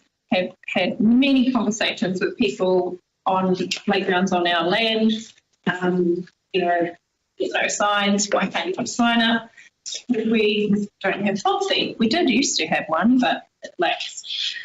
And I just hope that following the back of our community board member, board-in-law, that community board members are spoken to. You know, this presentation hopefully is, once the draft or during the drafting, you involve the community boards as we used to. When it came to policies and bylaws, they always went through the community boards. Then you've got a wider view from the locals. Yeah, but yes, I totally call this work getting underway. Please. Anyone else speak to this? As Councillor Hall. Thank you, Your Worship. I support the development of the policy. I just wanted to point out that it's not legally enforceable for anybody watching online. It's really important that we understand that the legislation dictates that we can write a policy. It's educative only. There won't be council officers marching around our playgrounds telling people to stump out their cigarettes. So we will want community buy-in to make this a success. The other thing that I'm a little concerned about is the cost of signage. That is identified as a disadvantage and it's not costed in here. I understand that Donald's time is already covered, so there's no additional cost to the ratepayer for this work. And while I've got his eyes, can I just congratulate you on the incredibly thorough reports that you write for elected members. They are incredible and I really appreciate them, so thank you. So just as we move through this process, it will be very good to get a clear understanding of what the capital will be at the tail end of this policy. Thank you. Any commentary just on that or the next steps that we would expect it? Yeah, so just the policy development process that we go through, the next stage, when we're really right design, the design stage is where we'll identify the costs of signage. But at this stage here, we're just getting approved just to draft up the policy at this point in time. So we're coming back to council, I believe. We're going to get that back. Yeah. I've got Chair Ward. Thank you very much. Yeah, I support this drafting of this policy out of existing budgets. I am mindful also, as Councillor Ford spoke, about the potential cost of signage. We already do have some standard signs, smoke-free, vape-free, and some of our halls and things. So as long as we see that whole uniformity of signage and replacing existing signs if there's going to be something else designed. Of course, it's not legally enforceable and people stand and vape in the playgrounds and smoke in the playgrounds all the time. I think the community board could really assist in prioritising from a cost perspective as to where these signs go, because we have, I don't know how many reserves, I've lost count, and not all of them need to be signed. Obviously, they're not all used in the same manner, but we do have some high quality ones. So, excuse me, it's different size signs for different requirements. Some will need to be external and some will need to be internal with our halls and community facilities, but I guess the team will work that one out. The other thing that surprises me when I read these policies on page 39, in a local government conference last year, I went and visited the stand on this type of thing, and it does amaze me when they talk about vaping, that they describe the flavours and, you know, there's the sexiness of vaping versus smoking cigarettes. But there's no mention in the addiction, and it could be in all these supporting documents that will denote at the bottom, but there's no mention of the sugar.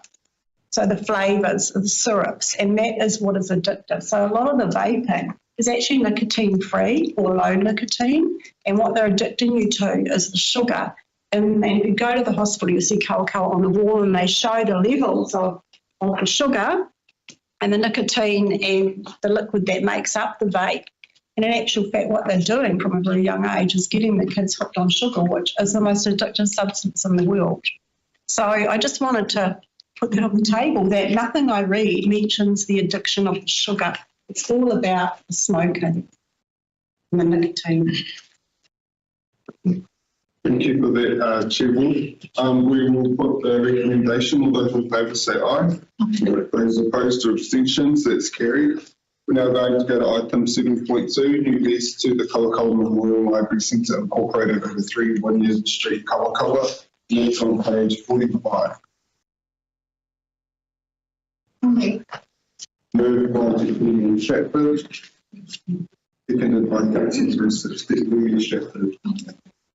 So much going on for the end. Councillor Research. I support it because no road plan. Councillor McNally, then Chair Ward. They're leasing the building. I don't know what the lease says, but my questions are, what's the condition of the asset? What repairs and maintenance are required? What are the financial implications of this building? We look at the asset management plan. What would it tell us? What the financial implications indicate? Well, there it is. All upgrade and maintenance cost of full VC. So it's not just the $100 they've got, or whatever it's paying, 121. We've also got all the R&U costs. Is that internal or the exterior of the building? Most leases are internal only. Landlord looks after the exterior, roofing, etc.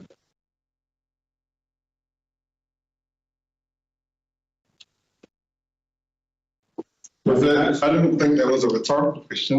We give that actual answer to that. Through you, can't get that. Is this your last time before us in this capacity? Yes, it is. Enjoy it. Thank you. So this one fell off the radar, I believe, been building wise. When I presented this report to the community board, they were unaware that it existed. They've been in this building since 1977. Their lease expired in 2020. They've continued to pay rent ever since being there. They have carried out their own repairs and maintenance to the building in this time because they said, well, the lease has only been $100. We're happy to carry out repairs and maintenance to the roof. Not correct. They should never have done that. However, going forward, we are responsible for all repairs and maintenance of the structure of the building. Internal stuff, of course, the leasee is responsible for repairs and maintenance to windows, to door latches and all those things, but the general building, that is for us to maintain. We don't have an asset management plan, a condition assessment for this building because, like I said, it went under the radar for many years. Not the only one. So there's a cost. Chair Ward. Thank you, Member. Yes, this came to the community board as a surprise to us because we didn't know we had it. Which is, I still haven't stepped foot inside the building, so we've all got it on our list to go visit this lovely little place. It does concern me because the building is apparently not in a very good state of repair externally. And when I saw the lease and I saw that they were going to have to that upgrade and all maintenance costs would fall on the leasee, that really concerned me. And the other issue around it really is the fact that it houses treasures too. You know, it's, if you look on page 46 there, it's endorsed by the Kawakawa RSA. It showcases rare photographs, real-world artefacts and personal stories from local servicemen. I mean, these things must be looked after. And I just, was quite saddened to see that we had something that we actually didn't know we had. And I think it's really important that we acknowledge the volunteers that run this. And which we did so, they came and gave a deputation to us at our community meeting. So, and joined us for a cuppa. So it's really important, I think, that we actually know what's in there and catalogue it and make sure that it is looked after. And the building is adequate to house such treasures. Any restrictions out of the plot? When I heard about this through the Facebook post that the community board didn't know about it, I was really I was offended or what, because my first governance position was on that Kawakoa Memorial Library Committee when it was first established, when the library emptied it and went into the new building on Gilly Street. So I had told that story many times around the community board table and in my election campaign many moons ago. And Just give me a Stratford, can I stop you and let Councillor Foy speak, and then you can jump in, but then I just saw. She's just asked if it's too late, can she still? Did you have your hand up before she started speaking or not? She's after. Okay, just type your life away there, Councillor Foy, sorry.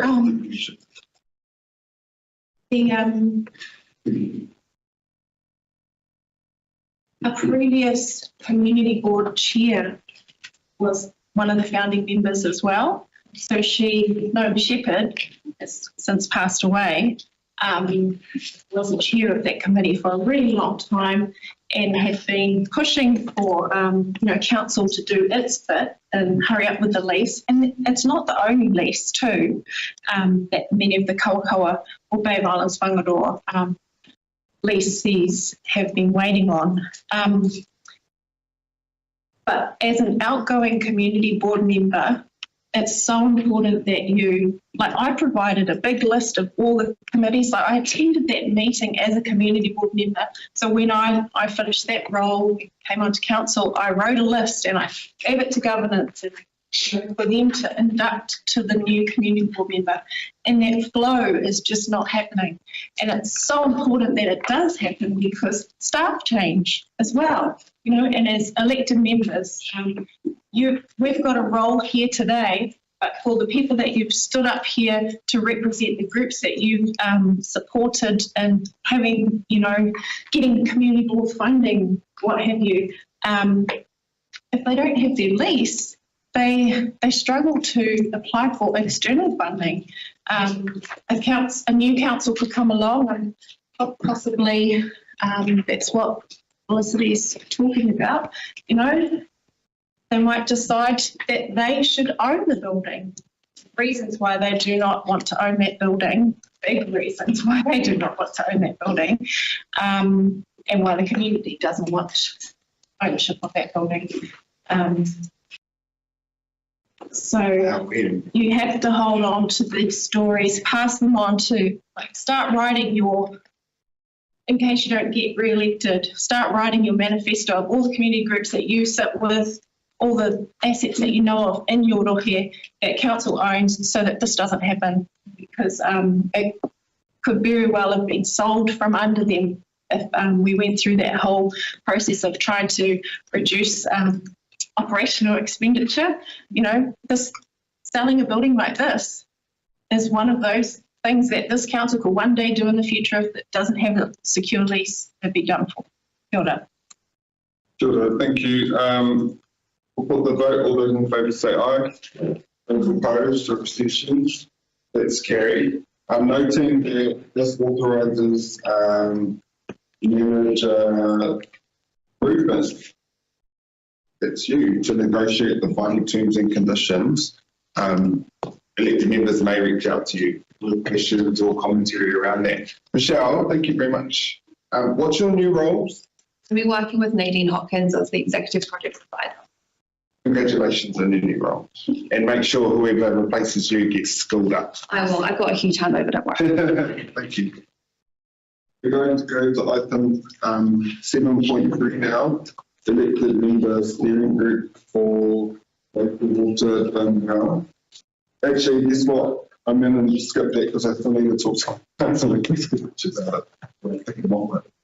Pardon? Another check them. So we're going to go to item 7.4 instead. And item 7.4 is on page 61. I'll bring them in the brief. There's a committee recommendation and resolutions. We've got Te Kaiko and also Te Kuaka recommendations coming to this council. I will move to second. Councillor McNally. We had just acknowledging like the grammar needs to be fixed up in our, it's really triggering my 11 years of teaching, but I just, we had the conversations at the committee, and so for me it's noting it at this level, but I'll pass to Councillor McNally and then consequent members. So these are the recommendations that have come from the various committees. Okay, so in response to Chair Ward's comment earlier, this was a transport and infrastructure meeting, and this is district facilities need to fall under that. That's part of our infrastructure. This recommendation was, or the resolution recommendation was put due to the urgency deemed as action was required, and the tree falling into Wendywood, I think if your numbers are correct, there's now 101.5 trees because there was a tree that was due to fall into Wendywood property was topped after an arborist identified what multiple laymen. Here's evidence that I went and saw the property. This was pulled, a bit of rotten wood out of the top of the tree that was in the retirement village. Financial risk to the ratepayer and insurance, premiums, excess, consequential loss. I'll just give you an idea of consequential loss that, just to update you, there's nothing emotional about this is pure business. I asked the CE of the retirement village what was the potential loss, life injury, and of the redwood trees in terms of risk. And she's come back with, I'll just read it to you. If Kerry Retirement Village were required to shut down a hospital wing and lose 30 beds, the following would be the cost of our village. 3.5 million of income annually. 20 people would lose their full-time jobs. People who live and spend in the community with their families, 30 vulnerable people would have nowhere to live. They may have to transfer out of the area to find suitable hospital bed accommodation. And she finishes off, I hope this assists with non-emotive decision-making. The multiplier effect of retirement villages and communities and the benefit they bring to the broader economy is significant. The village was built 30 years ago when the trees were 30 years younger and not a known risk. 30 years ago, they were probably quite healthy. You have a look at that, that come out of the top of the tree that just missed that kid. And it's like, there's aura, it's rot. Happy to listen to what the arborists have to say, but I wouldn't want to be in his shoes and guarantee the life of them for any long term right now. As far as the community board resolution, this is high priority, urgency is required, and I think health and safety supersedes policy in this case. Any other members? Deputy Ms. Shepherd. We're happy to support the recommendations in the committee report, but we'll just total for what Steve has said in regard to health and safety legislation, and just want to use the Johnson Park trees as an example. Usually those trees would come to community board for a resolution, but they didn't because an assessment had been made and there was a health and safety risk, so they were dealt with. Yeah, and yes, the community were really angry and upset, especially whānau of people who had planted them originally. But the risk, you know, kids walking through there daily, twice a day, it wasn't worth the risk. Can I just, I don't have capacity. I'm at capacity, people. So I don't have time, and I require GPs, I require you, fellow councillors, I require you to step in and fill gaps where, for this one, I'm hearing from our community board that they didn't have the courtesy of the heads up that this was coming, this is a delegation to them. Now, this is where I require organisation and all of the knowledge and experience and wisdom that you will bring to this table to step up where and ensure that kapai, we're going to make sure that we have follow up there. The CE, Chief Executive Hollywood, You have been requested in this recommendation to us to report back on the financial risk.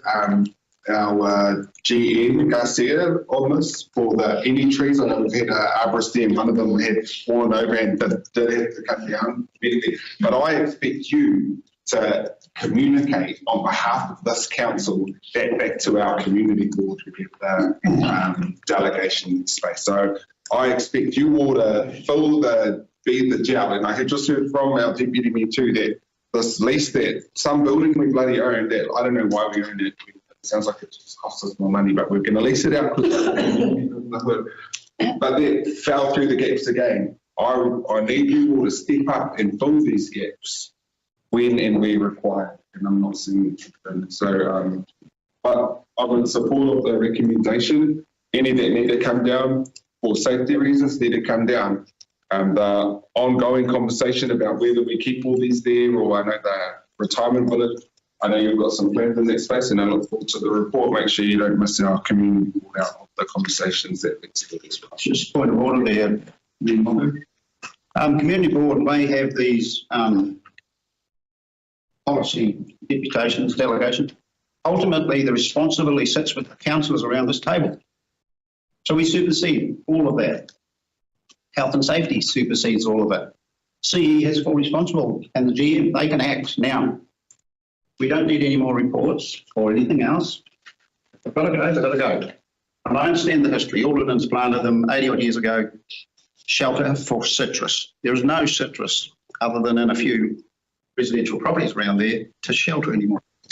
I think your point was clarification on the information. Is that one of them, or we'll go to Councillor Cupper.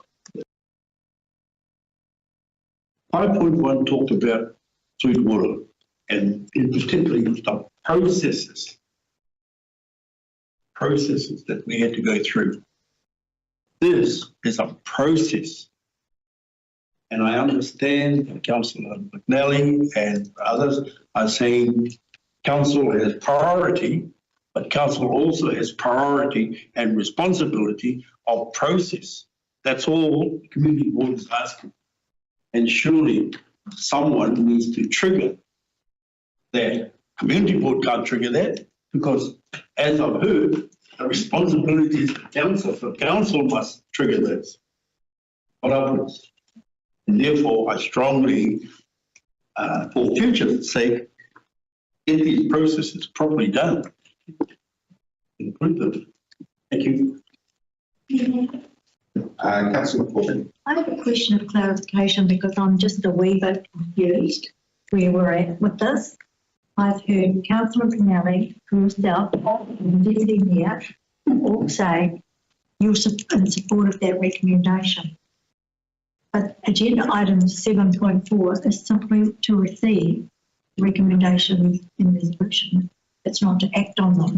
So I'm sitting here now a little confused about happening next. And I'd just like some clarity. Aisha, can you give some clarity on that? The motion on the table is to receive and effectively note the reports, but we do have each of the recommendations from the committees here as recommendations for council to agree. So if we can have clarification from the moving seconder confirming that they've moved what the committees have recommended, and we'll just on screen what we think that is. You're removing that. Removal was from here and the seconder will come from it now. Yes. So it's not to just note the minutes, it's also to... It's a resolution.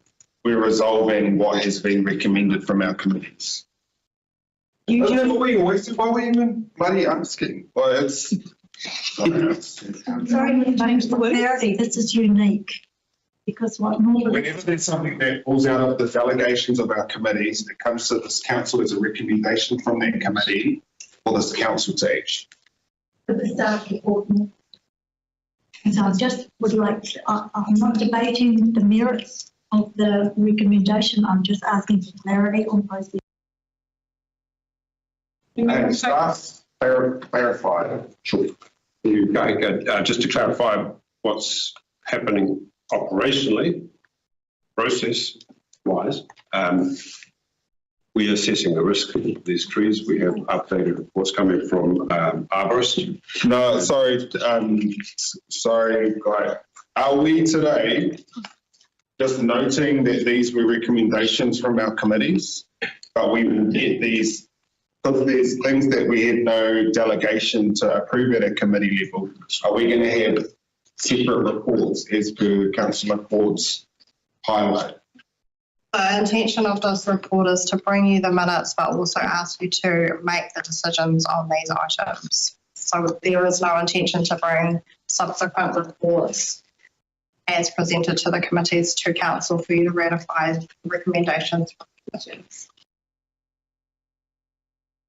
So, Your Worship, my 2 points that I spoke to, first one was about courtesy to the board and the delegation. My second point was around clarity of the recommendation. What actually is it that you're intending to remove? 1 stand, 2 stands? Is it not a very, if this is a public, if people are going to come to me and say, what's happening, what trees are you talking about, just the Hawkins Crescent stand? I asked for clarity on that. It's as clear as mud to me as to what that recommendation actually means. Change it to the redwood trees on all reserves. Intended it in the It's pretty clear. It's alongside the retirement village. There are 2 alongside the retirement. I'm going to have the Ruben. This is besides what this is going to be. But I need you to obviously talk with some people at lunchtime so that they can all be clear. And then also I would like a public public release about what this resolution means so that there's clarity. So Belinda's not scrapping with the community and not understanding bloody blind about what's going on. I don't even know what's going on anymore. But we need to have some public facing comms around. So my understanding, this resolution was that we are going to sort out any trees that pose immediate risk in the health and safety legislation to members of the public. Okay. But at the same time, we've requested a report from our chief executive over the financial risk to us, insurance premiums, excess and consequential loss due to our negligence around the current process we have for keeping these records. Right? But we make sure we've got a public-facing release to back everyone up on what's actually going on. All right. Okay, I don't have right of the I will move it. All those in favour say aye. Those opposed? Abstentions? Can I request that the report be rewritten? To be clear, for elected members moving forward, what the actionables are from the recommendations. Thank you. And with that, we are going to lunch for an hour. I will see you all back here at Potts. So it's okay.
Kia ora, welcome back to our meeting. We're going to go for item 7.3, elected member steering group for local. The recommendation is that council approves the multi-council elected member steering group. Representatives from ourselves, Kaipara and Whangarei to oversee the local member program. The appointment of, and I'm going to put these in, myself, and then I've had expression from Councillor John Busich and Councillor Anne Cook to go on that with us, with me as well as our council's representatives on the steering group. Our terms of reference for the steering group as provided in attachment A. Delegated authority to myself and the CEO to make tool changes to the tools if needed. The appointment of an independent qualified expert to the multi-council with the steering group. That independent qualified expert will be confirmed by the steering group themselves, but I believe it is David Hawkins, former mayor of Papakura, who was part of the establishment of Watercare. Delegated authority to the steering group to select that person, and we'll make recommendations to each council for future decision making and be supported by staff from each council. I will move if I could get a seconder. Thank you, Deputy Mayor Stratford. This is a part of our. We need to do this. We should have done this before. We're doing it now. Charlie's put a lot of money into this as well. We've got big changes in the wings. This is for us to properly explore with support what a potential northern order, or actually the recommendation could come back that that's not what we go, but potential northern order company looks like. The only thing I want to change is on page 56. In the terms of reference, and this is it's a non-issue. The working group has no authority to make decisions. Actually, the working group has the authority to make decisions. That's our job, is to make decisions. What we can't make decisions on is decisions as a working group that will have significant considerations for our council. So rather than that deficit statement, let's flip it and say that the working group has the authority to make considerations, which we do have the authority. And those will become recommendations to each period council. I know what we're trying to make sure is that this working group is going to decide the future of the region. I just want to express that in a constructive way. Deputy Mayor Stratford. I'm just a little concerned, and I might have missed it in a workshop, that this working group is just going to be filtering information to Te Kahu and Taonui, and we don't have representation on this working group from Te Kahu and Taonui. Yeah, but perhaps the terms of reference needs to be specific on what the elected members' role will be, and like, is it the staff's role to filter that information to Te Kahu Taonui and Iwihapu across our district, or are the 3 elected members going to do that? We've got a heap of, couple of working groups and a whole heap of relationships that are good. It's a whole heap that are strong and some that are threatened if we don't take them on this journey with us. And yes, I just wanted to, and I acknowledge that there is that sentence, Māori partnership, engaging with Māori and encouraging participation. So there's levels of how you can write, terms of reference that gives Māori significant involvement or consideration, and that is the most diluted one that I've ever seen. So yeah, I just, want to express my desire for strengthening of that. And I get that we have a partner in this that doesn't value the benefits of working in partnership with the iwi hapu Māori, but we do. So it's, in terms of reference, I'm very, very light on working Māori. Charlie. We have had conversations with Tainui in relation to the purpose of the steering group. What we have communicated is in relation to providing elected members the understanding of what the community's aspirations are from a whānau perspective, so that the elected members representing the whānau in that steering group can communicate that to the elected members of the other districts, and then provide a recommendation as to whether those aspirations can be embedded in the governance documents and the framework of the region. So I'm having those conversations on an ongoing basis, and I'm happy to involve the steering group in those conversations. It's really appropriate that the elected members are presented with that information to represent those views on behalf of the district as a part of this process. That will be critically important to the enduring success of a potential CCO that is delivering community aspirations. And therefore that's the proposed approach in terms of representing those views. Perhaps we could hear from the elected members that are going to be in those positions on, how they will uphold that. I'm happy to respond first. Certainly, we have to resolve a big role. In fact, they do own private in some schemes, so I'll be making sure that the information and potentially could be effective. And I'll be making sure that I can do, make sure that's information they refer to go through council. So I'll be making sure that whoever's involved is disseminating that information. In my first meeting with the independent minister to the expert to our region, the former mayor of Papua, he has a strong desire to ensure that we give more than just tick box exercising to our partnerships and agreements with iwi and hapu. So he's in support of independent Māori committee, or there are things that they've done in other regions that he is willing to explore for us, noting the lessons they learned through water care and the huge amount of money that we've got to do up here. He's got some solutions that have been tried and tested in other areas that he would like to propose for us. So it won't be just us. There will be others. We know that Whangarei District Council as well have their Te Kāinga committee that with a strong relationship with iwi and hapu for the area, ourselves with Te Kuaka.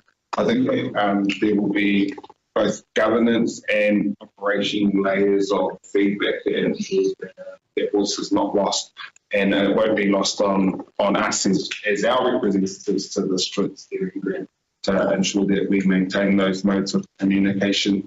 I pick up on the fact that it's lackluster in the terms of reference, but we're already years behind where we should be. This should have been done a long time ago.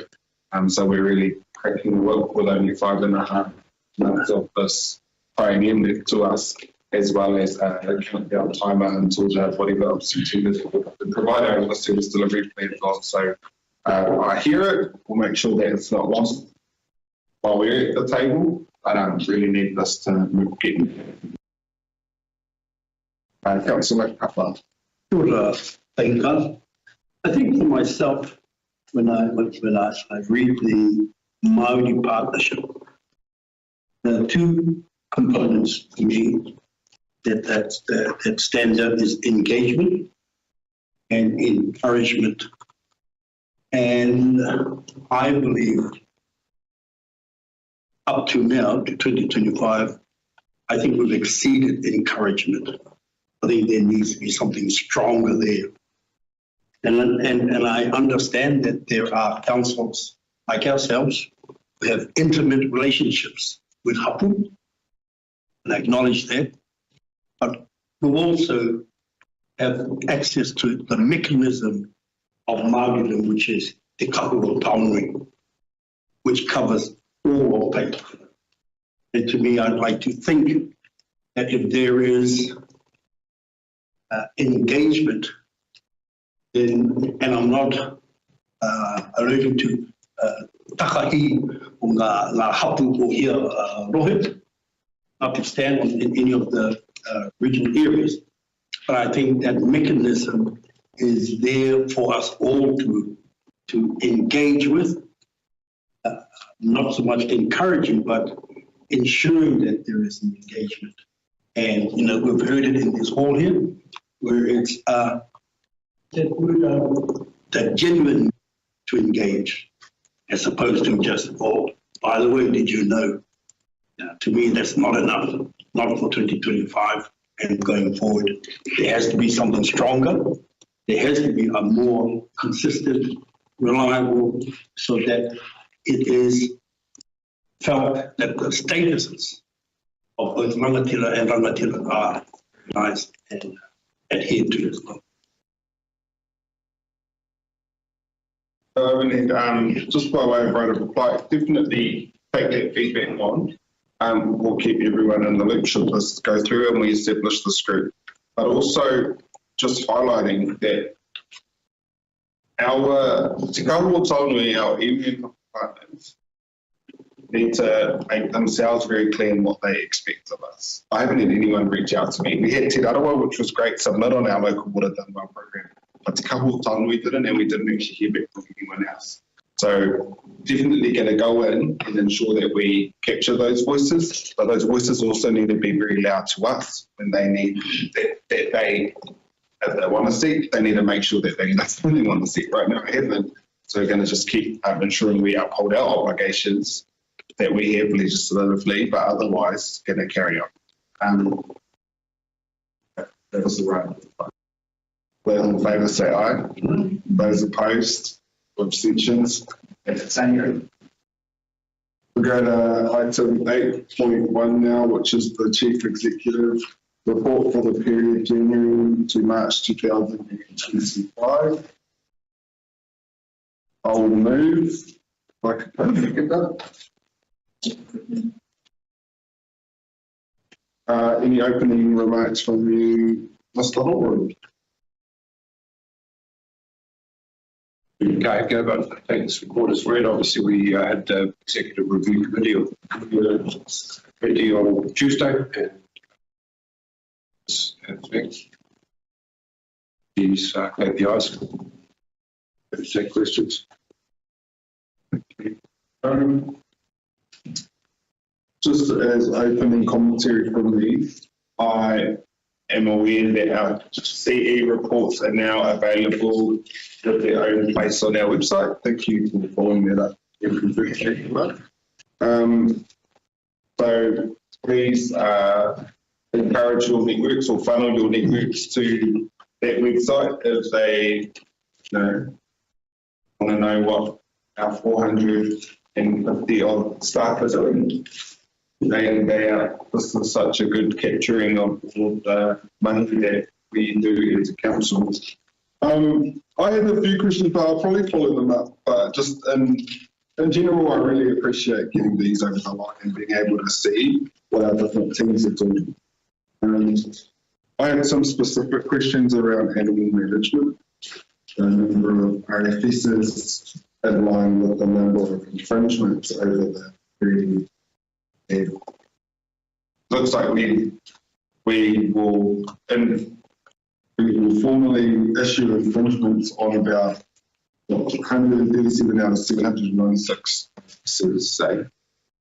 Well, I had some questions around understanding what these are. Like, over a 3-month period, no failure to confine infringements were issued. I can drive around Kaikui on any given night, when our whānau dog is like get him for embarrassing and dangerous stuff, pick up Ziggy. So drive around all Kaikui trying to find the stupid dog. Sorry, not it's the stupid owner of the dog. 9 photos, 9 dogs within 15 minutes. I went around, take photos, send them to staff. Staff know those dogs, know where they're from. I would then expect to see section 52A 9 times within 15 minutes, you know what I mean? But over a 3-month period, 0, which makes me think that we're giving people warnings or that sort of thing. But based off the sheer numbers, it just makes me wonder if we are being too lightly, softly with our community rather than using the powers that we have as the council with the dog management act, dog control, whatever it's called, to actually put the hard word on our community. Because I get softly and all that, but then when we take all the time for dogs and all that sort of stuff, I would like to see us be a little bit more direct with our community. But I don't know the correspond. I don't know how it really works. That's why I'm going to take it offline and maybe ask some questions. But that was just my general overall thing that I picked up on within the whole report. Otherwise, keep up the I would go there. Deputy Mayor Sheffield and Councillor Ford.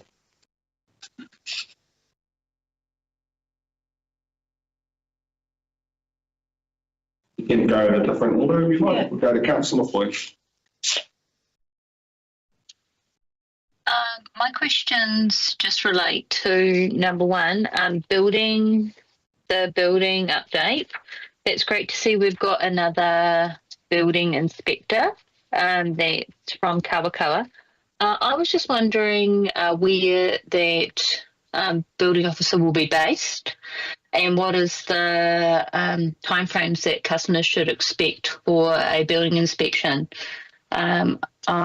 So I've been told that at the moment in Te Huku that the earliest building inspection someone could get was the 22nd of May, who rang up yesterday. So that's quite a long wait time. What are the levels of service expected for booking a building inspection in Te Huku? And are there different levels of service for the Te Huku area compared to the Kirikiri area, for example? Happy to follow up with you, Councillor Foy, on the specifics of the request and perhaps even share with the broader government body so that they know what the expectations are around time frame.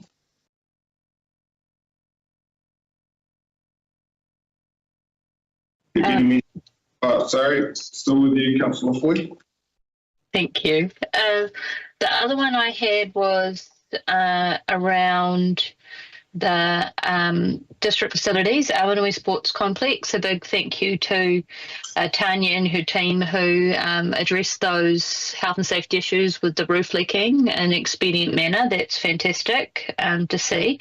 But also I note that for Lake Ohia, that the reduced design is out for procurement.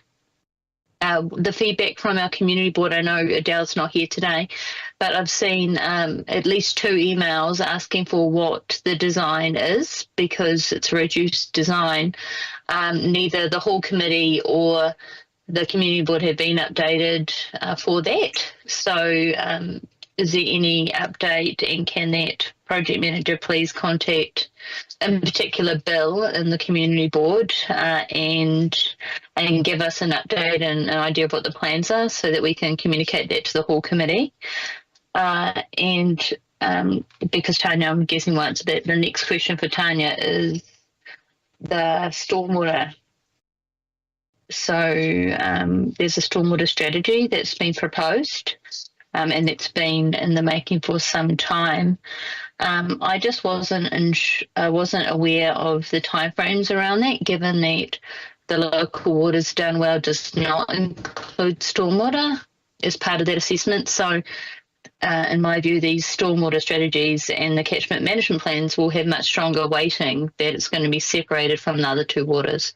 So those are my other two questions, please. Through you, Mayor Moko. First question, Lake Ohia. We've just assigned a project manager this week, and we have confirmed to Member Sabritsky who that is, so they'll be in touch there and work their way through the committee as well following the previous resolution. The stormwater strategy was presented in draft to Te Koko. There were some comments from a number of elected members. Those comments have been addressed with a list of, so the document updated, a list of the questions, a list of the amendments that we've made as a result of those questions, and as soon as we can have an informal chat with the councillors who provided the majority of the comments, just to assure you, then we'll reproduce to the next Te Koko. So that final draft is ready to be tabled again.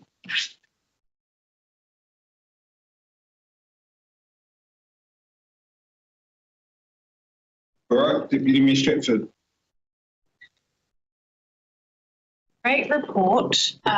Really good to see all the updates.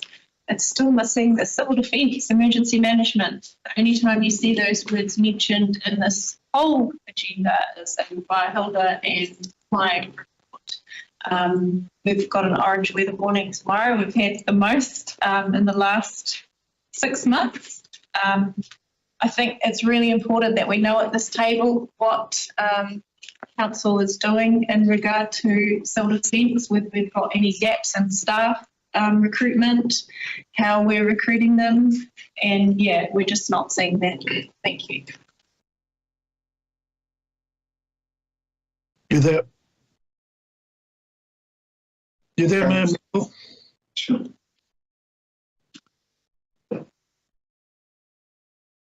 Yes. You there, ma'am Walker? Yep, we got you.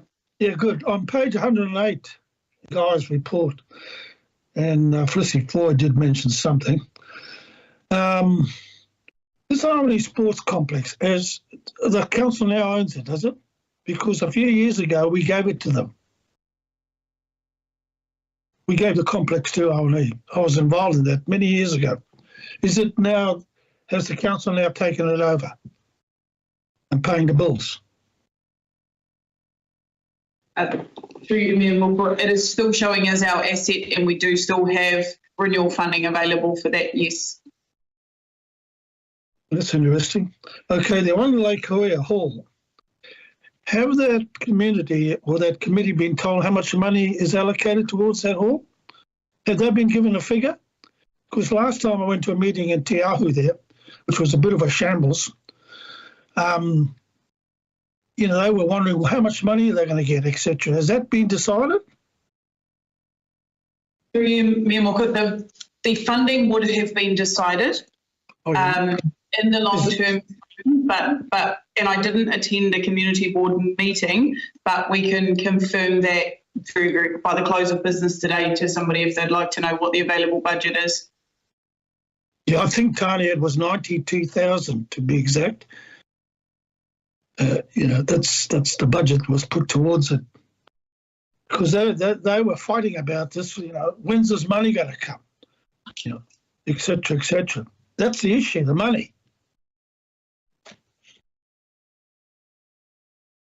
The report, as the capital report, as at the 31st of March, shows an available balance of $419,000. Oh, it's at 400 now. That's what the capital report is. All right, thank you. Councillor Boylan, your hands up. Were you not finished before?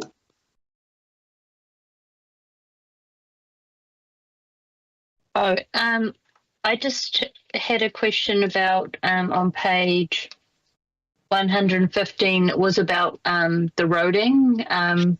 It had like a table of maintenance, operations, and renewals. 115. I brought this up in the meeting earlier in this week about how it just gives like the number of meters or the number of kilometers that are actually done.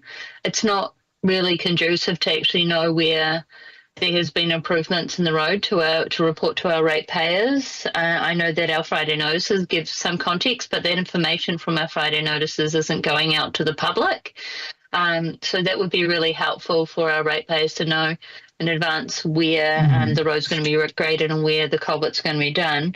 I wasn't sure what P1 and P2 means. It says culvert cleaning P1 and P2, and it says we've done 243 culverts. Commentary on that? That's priority 1 and priority 2. Prioritising what? Cleaning it. Correct. The state of it, and then they are cleaned in that order, yes. So does that mean they cleaned 5 metres either side of the culvert invert? And how far out? I would have to double check, Councillor Foy. It's only so that I can tell people if they're going to go and stick their boot in the culvert or if they're going to actually get a 2.5 tonne digger and go out and actually clean it so the water can get there instead of ponding. Just because I've had to go out and inspect a number of roads where people have complained that their culverts are blocked. So I want to understand what is the level of service that should be expected. Thank you. Incredible. Okay, so that item is all finished. Put the item, or was somebody else answering the question? No, I'll put the item to the vote. Carried.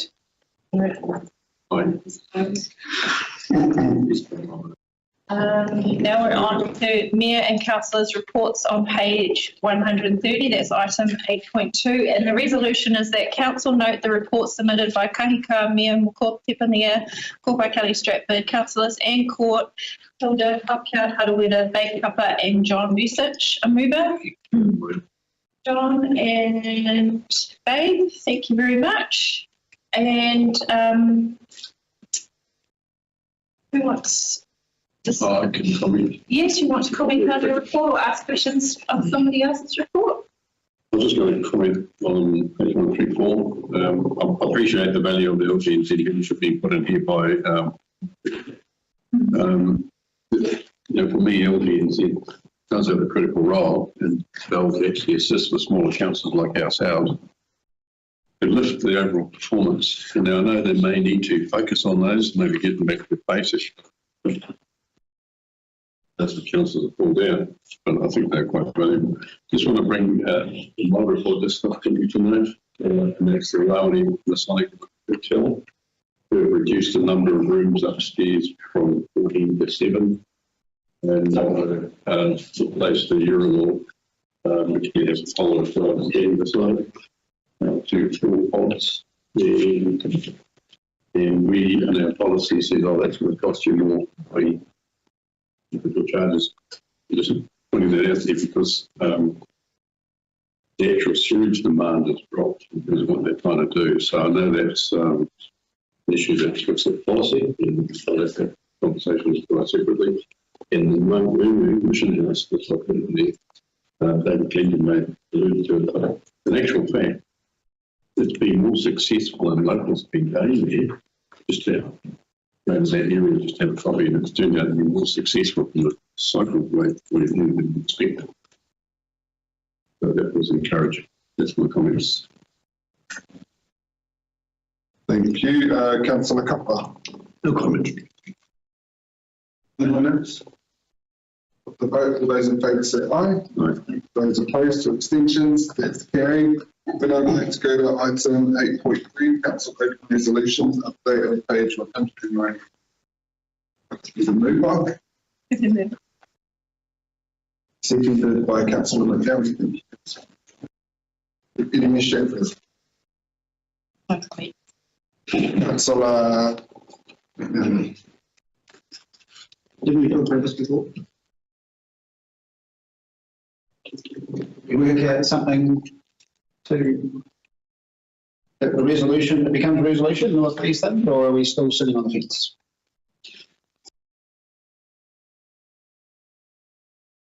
Supposed to be going away to sort something out about that. Am I the wrong one?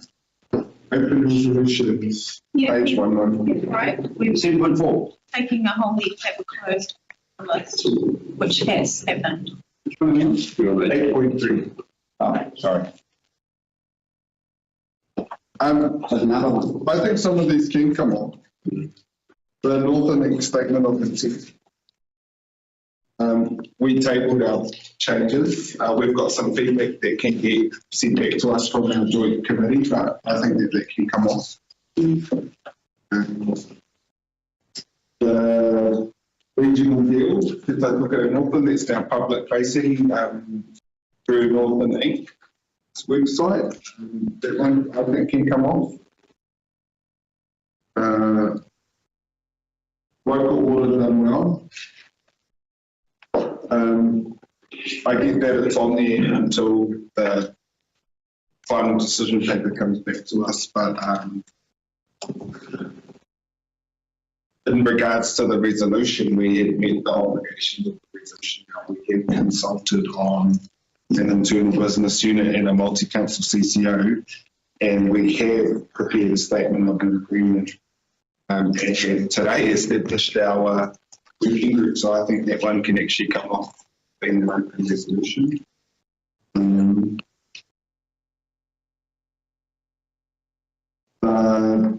Resolution on our remit submissions. That has come across the table. We've got our extraordinary zone council meeting tomorrow afternoon. But the remits themselves have been prepared and will be submitted, so I think that will come on.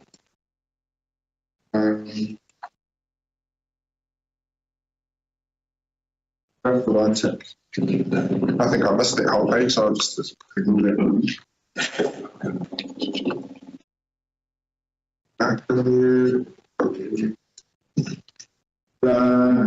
Yeah. Sports ball. I know that one's still being.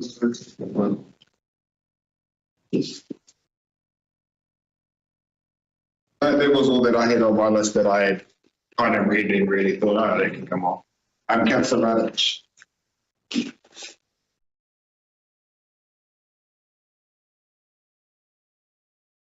Hey there, Councillor Radich. Can you hear me? Yep. Yep. Page 201. That's the NACU steering group. It is pleasing to note that progress is, agreement to offer the land back at nil value. That's tremendous. Plus the surrendering of the easements. The whānau there will be very, very happy. In order to legalise the land back, well, that's now in the hands of the Maori Court. And so it's up to them now. Now, the late Des Mahoney gave me a key, and I go down there quite often, down on the land where the dam was situated. And I have to say that the place is looking magnificent. It's virtually all in grass. And I talked to the contractor, fencing contractor, and he's about to start any day. But it's been tremendous. Thank you. Thank you. Councillor McNally. Councillor Lucich. When Councillor McNally said, I thought we discussed this before, I thought he was referring to the previous when there was about 90 pages and there was going to be cut in half. So I'm pleased that you went through them. I can't remember if it was going to go down to 8 or what, but maybe you open the response to that. In terms of things that haven't been done, getting on. All right. Deputy Respectful, do I have a reply? I wanted someone to get some fire out of some team members or something. I know that at the last meeting and they were so prepared. That's right. All right, we'll put the vote. Those in favour say aye. Aye. Those opposed to abstentions, that's carried. We're going to go to item.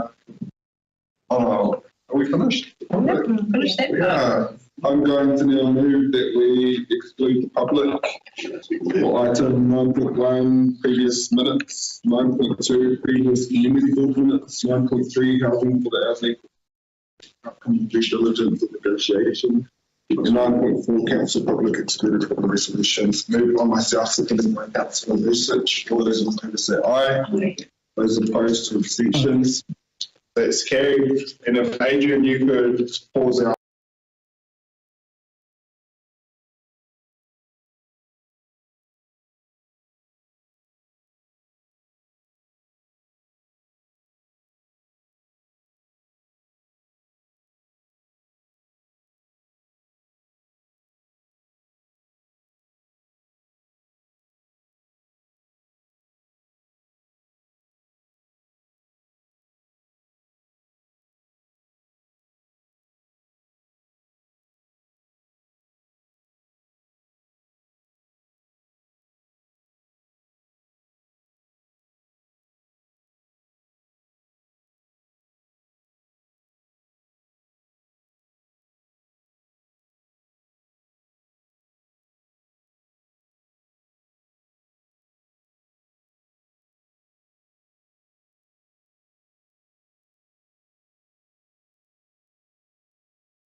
considered in our public excluded section of the meeting, they will remain in PX. And we had one of our items, housing for the elderly, portfolio of assets, outcome on due diligence and negotiation. That will be made public. The outcome of that will be made public by way of a council media release and communication in due course. But that concludes the end of our meeting, and I will close us off with karakia. Tapu ngā kōrero ka iwihia ki ngā pātū tō tātou whare ki ngā koko mahara aumi e hui e. Thank you, everybody.